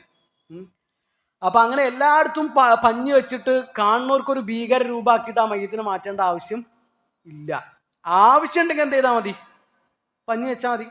അപ്പം എവിടെന്നെങ്കിലും രക്തം വരുന്നുണ്ട്, ബ്ലഡ് വരുന്നുണ്ട്, അപ്പോൾ പഞ്ഞി വെക്കൽ ആവശ്യമാണ്. അതല്ലാതെ എല്ലായിടത്തും പഞ്ഞി വെക്കൽ എന്തല്ല, നിർബന്ധമായൊരു സംഗതിയല്ല. ഇപ്പം ഈ പോസ്റ്റ്മോർട്ടമൊക്കെ ചെയ്യുന്ന മയ്യത്ത്, അപ്പോൾ മയ്യത്ത് പോസ്റ്റ്മോർട്ടം ചെയ്താൽ അതിൻ്റെ പിറകു ഭാഗത്ത്, ഈ പെരടിയുടെ ഒക്കെ ഭാഗത്തുള്ള സ്റ്റിച്ച്, അവിടെ നിന്നൊക്കെ പിന്നെ രക്തം വരാൻ സാധ്യത ഉണ്ട്. സമയമില്ല. അപ്പം നമ്മൾ സൂചിപ്പിച്ചത്, ഇപ്പോൾ ഈ പോസ്റ്റ്മോർട്ടമൊക്കെ ചെയ്ത മയ്യത്താകുമ്പോൾ അതിന് രക്തം വരാൻ സാധ്യത ഉണ്ട്. അപ്പോൾ അവിടെയൊക്കെ എന്ത് ചെയ്യാം, ഒരു കട്ടിയുള്ള പഞ്ഞിയൊക്കെ അതിൻ്റെ പുറകു ഭാഗത്ത് വെക്കുമ്പോൾ രക്തം കഫൻ പുടവയിലേക്ക് വരാതിരിക്കും. ഈ പോസ്റ്റ്മോർട്ടം ചെയ്യുന്ന മയ്യത്തിനെ കുളിപ്പിക്കുമ്പോൾ, ഈ കുളിപ്പിച്ച് പരിചയമുള്ള ആൾക്കാർ പറയുന്നതാണ്, നല്ല തണുത്ത വെള്ളം കൊണ്ട്, ഈ ഐസിട്ട വെള്ളം കൊണ്ട് കുളിപ്പിച്ചാൽ ആ രക്തം കുറച്ച് നേരമൊക്കെ എന്ത് ചെയ്യും, അങ്ങനെ നിൽക്കും. അപ്പോൾ പോസ്റ്റ്മോർട്ടം ചെയ്യുന്ന മയ്യത്തിനെ കുളിപ്പിക്കുമ്പോൾ ഐസിട്ട വെള്ളം കൊണ്ട് കുളിപ്പിക്കാൻ ശ്രദ്ധിച്ചാൽ നല്ലതാണ്. ആ രക്തം പുറത്തേക്ക് വല്ലാതെ വരാതിരിക്കാനൊക്കെ അത് സഹായകമാകും എന്നതാണ്. അതല്ലാതെ എല്ലായിടത്തും എന്ത് ചെയ്യേണ്ട ആവശ്യമില്ല. വല്ല മുറിവോ രക്തമൊക്കെ വരുന്നുണ്ടെങ്കിൽ പഞ്ഞി വെച്ചാൽ മതി, എല്ലായിടത്തും പഞ്ഞി വെക്കേണ്ട ആവശ്യമില്ല. പിന്നെ കഫൻ ചെയ്തതിന് ശേഷം വയറ്റിൽ നിന്നൊക്കെ മാലിന്യം പുറത്തു വരും നമുക്ക് തോന്നുന്നുണ്ടെങ്കിൽ എന്ത് ചെയ്യുക, താഴ്ഭാഗത്ത് പഞ്ഞി വെക്കാം. ഈ കഫൻ ചെയ്തതിന് ശേഷം രക്തം വന്നു, നമ്മൾ ശരിക്കും പൊതിഞ്ഞ് ഒക്കെ ചെയ്തതിന് ശേഷം രക്തം വന്നു, അതെന്താക്കേണ്ട, കാര്യമാക്കേണ്ട വിഷയമല്ല. ഇപ്പോൾ കുളിപ്പിച്ചതിന് ശേഷം കഫൻ ചെയ്യുന്നതിന് മുമ്പ് രക്തം വന്നാൽ നമുക്ക് എന്ത് ചെയ്യുക, കഴുകി കളയാം. കഫൻ ചെയ്തതിന് ശേഷമാണ് രക്തം വരുന്നതെങ്കിൽ അത് കാര്യമാക്കേണ്ടതില്ല, അങ്ങനത്തെ എന്ത് ചെയ്യാം, മറമാടാം, അത് വലിയൊരു പ്രശ്നമല്ല. നബി സല്ലല്ലാഹു അലൈഹി വസല്ലം പറഞ്ഞു, ഇദാ കഫന അഹദുക്കും അഖാഹു ഫൽയുഹ്സിൻ കഫനഹു. നിങ്ങൾ നിങ്ങളുടെ സഹോദരനെ കഫൻ ചെയ്യുകയാണെങ്കിൽ ഏറ്റവും നന്നായിട്ട് നിങ്ങൾ എന്ത് ചെയ്യുക? കഫൻ ചെയ്യുക. അപ്പം ഇത് അള്ളാഹുവിൻ്റെ അടുക്കൽ നിന്ന് വലിയ പുണ്യം കിട്ടുന്ന, കൂലി കിട്ടുന്ന ഒരു സംഗതിയാണ്. അപ്പോൾ ആ ഒരു കൂലിയും പുണ്യമൊക്കെ പ്രതീക്ഷിച്ചുകൊണ്ടാണ് നമ്മൾ ഇതൊക്കെ ചെയ്യേണ്ടത്. ഇത് മാത്രമല്ല, എല്ലാ കർമ്മങ്ങളും നമ്മളങ്ങനെയാണ് ചെയ്യേണ്ടത്. ശേഷം ഷെയ്ഖ് പറയുന്ന ചെറിയൊരു ഭാഗം കൂടിയുണ്ട്. മയ്യത്ത് നിസ്കാരം എന്ന വിഷയത്തിലേക്ക് പ്രവേശിക്കുന്നതിന് മുമ്പ് ഷെയ്ഖ് പറയുന്ന വേറൊരു ചെറിയൊരു ഭാഗം, സാദിസൻ, ആറാമത്തൊരു ചർച്ചയായിട്ട് പറയാണ്, അഹക്കുന്നാസി ബിഗസ്ലിഹി വസ്സലാത്തി അലൈഹി വദഫ്നിഹി. ഈ മയ്യത്തിനെ കുളിപ്പിക്കാനും ആ മയ്യത്തിന് വേണ്ടി നിസ്കരിക്കാനും ആ മയ്യത്തിനെ മറമാടാനും ഏറ്റവും അർഹതയുള്ള ആൾ, എനിക്ക് നേതൃത്വം കൊടുക്കാൻ ഏറ്റവും അർഹതയുള്ള ആൾ വസിയ്യുഹു ഫി ദാലിക്, മയ്യത്ത് വസിയത്ത് ചെയ്തിട്ടുണ്ടെങ്കിൽ അയാളാണ്. ഒരാൾ പറയാണ്, ഞാൻ മരിച്ചു കഴിഞ്ഞാൽ എന്നെ ഹസനാക്ക കുളിപ്പിക്കണം എന്നൊരാൾ പറഞ്ഞിട്ടുണ്ടെങ്കിൽ അവിടെ കുളിപ്പിക്കാൻ ഏറ്റവും അർഹത ആർക്കാണ്? ഹസനാക്കാണ്. എന്നെ കഫൻ ചെയ്യേണ്ട ഹസനാക്ക എന്ന് പറഞ്ഞിട്ടുണ്ടെങ്കിൽ ഹസനാക്കാണ് അതിന് ഏറ്റവും കൂടുതൽ അർഹതയുള്ളത്. ഇനി അങ്ങനെ വസിയത്തൊന്നും പറഞ്ഞിട്ടില്ല, അങ്ങനെ ആരും അങ്ങനെ ചെയ്യണമെന്നൊന്നും പറഞ്ഞിട്ടില്ല. ഇപ്പം നമ്മൾ വസിയത്ത് പറഞ്ഞ ഒരു ഉദാഹരണം മുമ്പ് പറഞ്ഞിരുന്നു. ഷെയ്ഖ് അൽബാനി റഹിമുല്ല, എൻ്റെ അയൽവാസിയാണ് എന്നെ കുളിപ്പിക്കേണ്ടത് പറഞ്ഞിരുന്നത്. ഫാത്തിമ റളിയല്ലാഹു അൻഹ പറഞ്ഞിരുന്നു, ഞാൻ മരിച്ചു കഴിഞ്ഞാൽ അലി ബിൻ അബി ത്വാലിബാണ് എന്നെ കുളിപ്പിക്കേണ്ടത്. അങ്ങനെ അലി റളിയല്ലാഹു അൻഹു ആണ് ഫാത്തിമ റളിയല്ലാഹു അൻഹയുടെ മയ്യത്ത് കുളിപ്പിക്കുന്നത്. അപ്പം അങ്ങനെ വസിയത്തൊന്നും ഇല്ല എങ്കിൽ സുമ്മൽ അബ്, പിന്നെ ആരാണ്? ബാപ്പയാണ് ഏറ്റവും അർഹതയുള്ള ആൾ. സുമ്മൽ ജദ്, പിന്നെ വല്യുപ്പ. ഇതുവരെ തന്നെ കുളിപ്പിക്കണം എന്നല്ല, അർഹതാന്റെ ഒരു ഓർഡർ പറയാണ്, ഒരു ക്രമം പറയാൻ. സുമ്മൽ അഖ്റബു ഫൽ അഖ്റബു മിനൽ അസബാതി ഫി ഹഖ്ഖിർ റജുൽ. പിന്നെ അടുത്ത ബന്ധുക്കൾ. ഇപ്പോൾ പുരുഷനാണെങ്കിൽ പുരുഷന്മാരുടെ കൂട്ടത്തിൽ അടുത്ത ബന്ധുക്കൾ, സഹോദരങ്ങൾ, മക്കൾ, ആ നിലക്ക് എന്ത് ചെയ്യുക? ആ ഒരു അടുത്ത ബന്ധുക്കൾ എന്ന നിലക്കാണ് പോവുക. വൽ ഔലാ ബിഗസ്ലിൽ മർഅതി വസിയതുഹാ. ഇനി പെണ്ണിനെ കുളിപ്പിക്കാൻ ഏറ്റവും അർഹതയുള്ളത്, ആ പെണ്ണ് ആരെങ്കിലും വസിയത്ത് ചെയ്തിട്ടുണ്ടെങ്കിൽ അവരാണ്. ഞാൻ മരിച്ചു കഴിഞ്ഞാൽ ഇതാ എൻ്റെ ഈ സുഹൃത്താണ് എന്നെ കുളിപ്പിക്കേണ്ടത്. പെണ്ണിനെ കുളിപ്പിക്കാൻ പറ്റുള്ളൂ. കുളിപ്പിക്കാൻ പറ്റിയ ഒരേ ഒരാണുള്ളത് ആരാണ്? ഭർത്താവാണ്. ഭർത്താവ് അല്ലാത്ത ഒരു ആണിനും എന്ത് ചെയ്യാൻ പറ്റൂല? ഒരു പെണ്ണിനെ കുളിപ്പിക്കാൻ പറ്റൂല. മകൾ മരിച്ചാൽ വാപ്പാക്ക് മയ്യത്ത് കുളിപ്പിക്കാൻ പറ്റൂല, വാപ്പ മരിച്ചാൽ മകൾക്കും പറ്റൂല. സുമ്മൽ അങ്ങനെ ഇല്ല എങ്കിൽ ഉമ്മ, സുമ്മൽ ജദ്ദ, പിന്നെ വല്യുമ്മ, സുമ്മൽ അഖ്റബ് ഫൽ അഖ്റബ് മിൻ നിസാഇഹ. പിന്നെ സ്ത്രീകളുടെ കൂട്ടത്തിൽ അടുത്ത ബന്ധുക്കൾ എന്ന നിലക്കാണ് ആ ഒരു ക്രമം വരിക. വലിസ്സൗജൈനി അൻ യുഗസ്സില അഹദുഹുമാ അൽ ആഖർ. എന്നാൽ ഭാര്യയ്ക്കും ഭർത്താവിനും പരസ്പരം അങ്ങോട്ടും ഇങ്ങോട്ടും കുളിപ്പിക്കാം. ലിഅന്ന സിദ്ദീഖ റളിയല്ലാഹു അൻഹു ഗസ്സലത്ഹു സൗജതുഹു. കാരണം സിദ്ദീഖ് റളിയല്ലാഹു അൻഹുവിനെ കുളിപ്പിച്ചത് ആരാണ്? ഭാര്യ അസ്മാ ബിൻത്ത് ഉമൈസ് റളിയല്ലാഹു അൻഹയാണ്. വലിഅന്ന അലിയൻ ഗസ്സല സൗജതഹു ഫാത്തിമ റളിയല്ലാഹു അൻഹ. അപ്പോൾ തന്നെ അലി റളിയല്ലാഹു അൻഹു ആണ് ഫാത്തിമ ബീവിയെ കുളിപ്പിച്ചിട്ടുള്ളത്. അപ്പോൾ ഒരു ഭാര്യ മരിച്ചാൽ ഭർത്താവിന് കുളിപ്പിക്കാം, ഭർത്താവ് മരിച്ചാൽ ഭാര്യയ്ക്കും കുളിപ്പിക്കാം. ഈ വിഷയം നമ്മൾ കഴിഞ്ഞ ക്ലാസ്സിൽ വിശദമായിട്ട് സംസാരിച്ചതാണ്. അപ്പോൾ അതാണ് ഷെയ്ഖ് പറയുന്നത്. പിന്നെ ഇനി അടുത്തൊരു വിഷയം വരുന്നത് സിഫത്തു സ്വലാത്തി അലൽ മയ്യിത്താണ്. മയ്യിത്ത് നിസ്കാരവുമായി ബന്ധപ്പെട്ട ചർച്ചകളാണ്. അത് ഇൻഷാ അല്ലാഹ് വിശദമായിട്ട് നമുക്ക് എന്ത് ചെയ്യാം, അടുത്ത ക്ലാസ്സിൽ സംസാരിക്കാമെന്ന് വിചാരിക്കുന്നു. തൽക്കാലം നമുക്ക് ഇന്നത്തെ ക്ലാസ് ഇവിടെ അവസാനിപ്പിക്കുകയും നേരത്തെ കുളിപ്പിച്ച് വെക്കരുത്. നേരത്തെ കുളിപ്പിച്ചിട്ട് എന്ത് ചെയ്യണം? വേഗം കൊണ്ടുപോകണം. ഞാൻ കുളിപ്പിച്ചിട്ട് വെക്കരുതെന്ന് പറയാൻ കാരണം, വെക്കാതെ പെട്ടെന്ന് എന്ത് ചെയ്യണം? മയ്യത്തിൻ്റെ കാര്യങ്ങൾ ചെയ്യണം എന്നുള്ളതാണ്. കുളിപ്പിക്കുക, വേഗം കഫൻ ചെയ്യുക, അതുപോലെ തന്നെ വേഗം എന്ത് ചെയ്യുക? നിസ്കരിക്കുക, മറമാടുക. അസ്രിഉ ബിൽ ജിനാസ. നിങ്ങൾ ജിനാസയുടെ കാര്യത്തിൽ ധൃതി കാണിക്കണം എന്നാണ് പറഞ്ഞിട്ടുള്ളത്. രാവിലെ മരിച്ചാൽ വൈകുന്നേരമായിട്ട് മറമാടുന്നില്ല, ഒരു ദിവസം കഴിഞ്ഞിട്ട് 2 ദിവസം കഴിഞ്ഞിട്ട് ഇങ്ങനെ കാത്തിക്കുന്നതാണ് ഫ്രീസറിൽ വെച്ചിട്ട്. അതൊന്നും എന്തല്ല, ശരിയായ രീതിയല്ല. പെട്ടെന്ന് കുളിപ്പിക്കുക എന്നുള്ളത് നല്ലതാണ്. കുളിപ്പിക്കൽ മാത്രമല്ല, എല്ലാം പെട്ടെന്നാക്കലാണ് ഏറ്റവും നല്ലത്. അല്ലാഹു അലം. പിന്നെ ഇന്നത്തെ ക്ലാസ്സിൽ നിന്ന് 2-3 ചോദ്യങ്ങൾ ചോദിച്ചൂടെ? എന്താണ് മയ്യത്ത് കഫൻ ചെയ്യുന്നതിൻ്റെ വിധി? മയ്യത്ത് കഫൻ ചെയ്യുന്നതിൻ്റെ വിധി എന്താണ്? ഫർദ് കിഫായയാണ്. ഏതെങ്കിലും ഒരു ടീം ചെയ്താൽ, അല്ലെങ്കിൽ ആ നാട്ടിൽ ഏതെങ്കിലും ഒരാൾ ചെയ്താൽ ബാക്കിയുള്ളവരൊക്കെ ആ ഉത്തരവാദിത്തത്തിൽ നിന്നും ഒഴിവാകും. വെള്ള വസ്ത്രം കൊണ്ട് മയ്യത്തിനെ കഫൻ ചെയ്യൽ നിർബന്ധമാണോ? സുന്നത്താൻ. ഇഹ്റാമിൽ വെച്ചാണ് ഒരാൾ മരണപ്പെടുന്നത് എങ്കിൽ, അയാൾ പുരുഷനാണെങ്കിൽ അയാളുടെ മുഖം മറക്കാൻ പറ്റുമോ? തല മറക്കാൻ പറ്റുമോ? മുഖം മറക്കേണ്ടതില്ല എന്ന് മാത്രമല്ല, മറക്കരുത് എന്നുള്ളതാണ്. മറക്കാതെ മറമാടുക എന്നുള്ളതാണ്. എന്നാൽ സ്ത്രീ ആണെങ്കിൽ എന്ത് ചെയ്യാം? കഫൻ തുണി കൊണ്ട് മറക്കാം, നിക്കാബ് കൊണ്ട് തുന്നിയ വസ്ത്രം ഇഹ്റാമിൽ പറ്റൂലല്ലോ, അത് അവർ മരിച്ചു കഴിഞ്ഞാലും പറ്റൂല എന്നുള്ളതാണ്. ഇഹ്റാമിൽ വെച്ച് മരിച്ച ഒരാൾ ആഖിറത്തിൽ എങ്ങനെയാണ് വരിക? തൽബിയത്ത് ചൊല്ലുന്നവനായിട്ടാണ് വരിക അല്ലെ, ലബ്ബൈക്ക് അല്ലാഹുമ്മ ലബ്ബൈക്ക്. അതെ, എങ്ങനെയാണോ അവർ മരിച്ചത് അങ്ങനെ വരും എന്നുള്ളതാണ്. എന്തായാലും ഓരെന്ത് ചെയ്യും? ആ മരിച്ച അവസ്ഥയിലാണ് വരിക. അപ്പൊ ഷഹീദിന്റെ കാര്യം പറഞ്ഞല്ലോ, ലൗനുഹു ലൗനു ദമീൻ വരീഹുഹു റീഹു മിസ്കിൻ. ഷഹീദുകൾ അവരുടെ ശരീരത്തിൽ ആ മുറിവും ആ രക്തമൊക്കെ ആയിട്ടാണ് എഴുന്നേറ്റ് വരിക. അവരെങ്ങനെയാണോ മരിച്ചത് അതുപോലെയാണ് എഴുന്നേറ്റ് വരിക. അതിന് രക്തത്തിന്റെ നിറമായിരിക്കും, എന്നാൽ കസ്തൂരിയുടെ സുഗന്ധമായിരിക്കും. രക്തത്തിന്റെ മണമായിരിക്കും അതിനുണ്ടാവുക, ചോരയുടെ മണാവൂല, കസ്തൂരിയുടെ സുഗന്ധമായിരിക്കും. അത് ഈ ഇഹ്റാമിൽ മരിച്ചവർക്കും അതുപോലെ തന്നെ ഷഹീദായി മരിച്ചവർക്കൊക്കെ അള്ളാഹു കൊടുക്കുന്ന ഒരു ആദരവാൻ. പുരുഷനെ എത്ര തുണിയിലായിട്ട് മറവ് ചെയ്യലാണ്, കഫൻ ചെയ്യലാണ് ഏറ്റവും നല്ലത്? 3 തുണി. സ്ത്രീ ആണെങ്കിൽ 5 തുണി.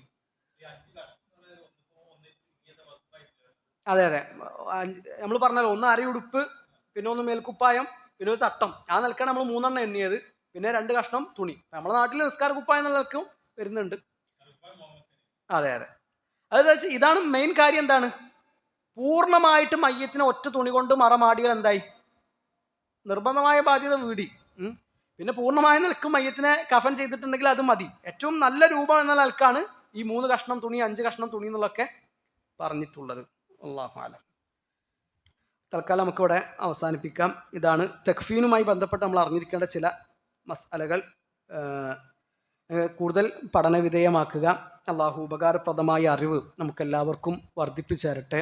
നമ്മുടെ വീഴ്ചകൾ അള്ളാഹു നമുക്ക് പുറത്തു തരട്ടെ. നമ്മളെപ്പോഴും ചിന്തിക്കേണ്ട ഒരു സംഗതി, നമ്മളിങ്ങനെ ഇവിടെ ഞായറാഴ്ച വന്നിരിക്കുമ്പോൾ അല്ലെങ്കിൽ ഏത് വിജ്ഞാനത്തിൻ്റെ ക്ലാസ്സിൽ ഇരിക്കുമ്പോഴും ആ സമയത്തൊക്കെ നമ്മളെന്താണ്? ഇബാദത്തിലാണ്. ഇനി ഇവിടെ വന്നിട്ട് ഒരാൾക്ക് ഒന്നും മനസ്സിലായില്ല, ഇവിടെ വന്നിരുന്നിട്ട് അയാൾക്ക് ഒന്നും മനസ്സിലായില്ല, അല്ലെങ്കിൽ അയാൾ ക്ഷീണം കൊണ്ട് എന്ത് ചെയ്തു? ഉറങ്ങിപ്പോയി, അതിലൊന്നും എന്തില്ല, പ്രശ്നം. അതിനൊക്കെ അയാൾക്ക് കൂലിയാണ്. ഇവിടെ വന്ന് ഇരിക്കുമ്പോൾ തന്നെ ആ സദസ്സിൽ പങ്കെടുക്കുന്നതിന് തന്നെ അയാൾക്ക് വലിയൊരു കൂലിയുണ്ട്, വലിയൊരു പുണ്യമുണ്ട്. അള്ളാഹു നമുക്ക് ഏറ്റവും നല്ല പ്രതിഫലം നൽകട്ടെ.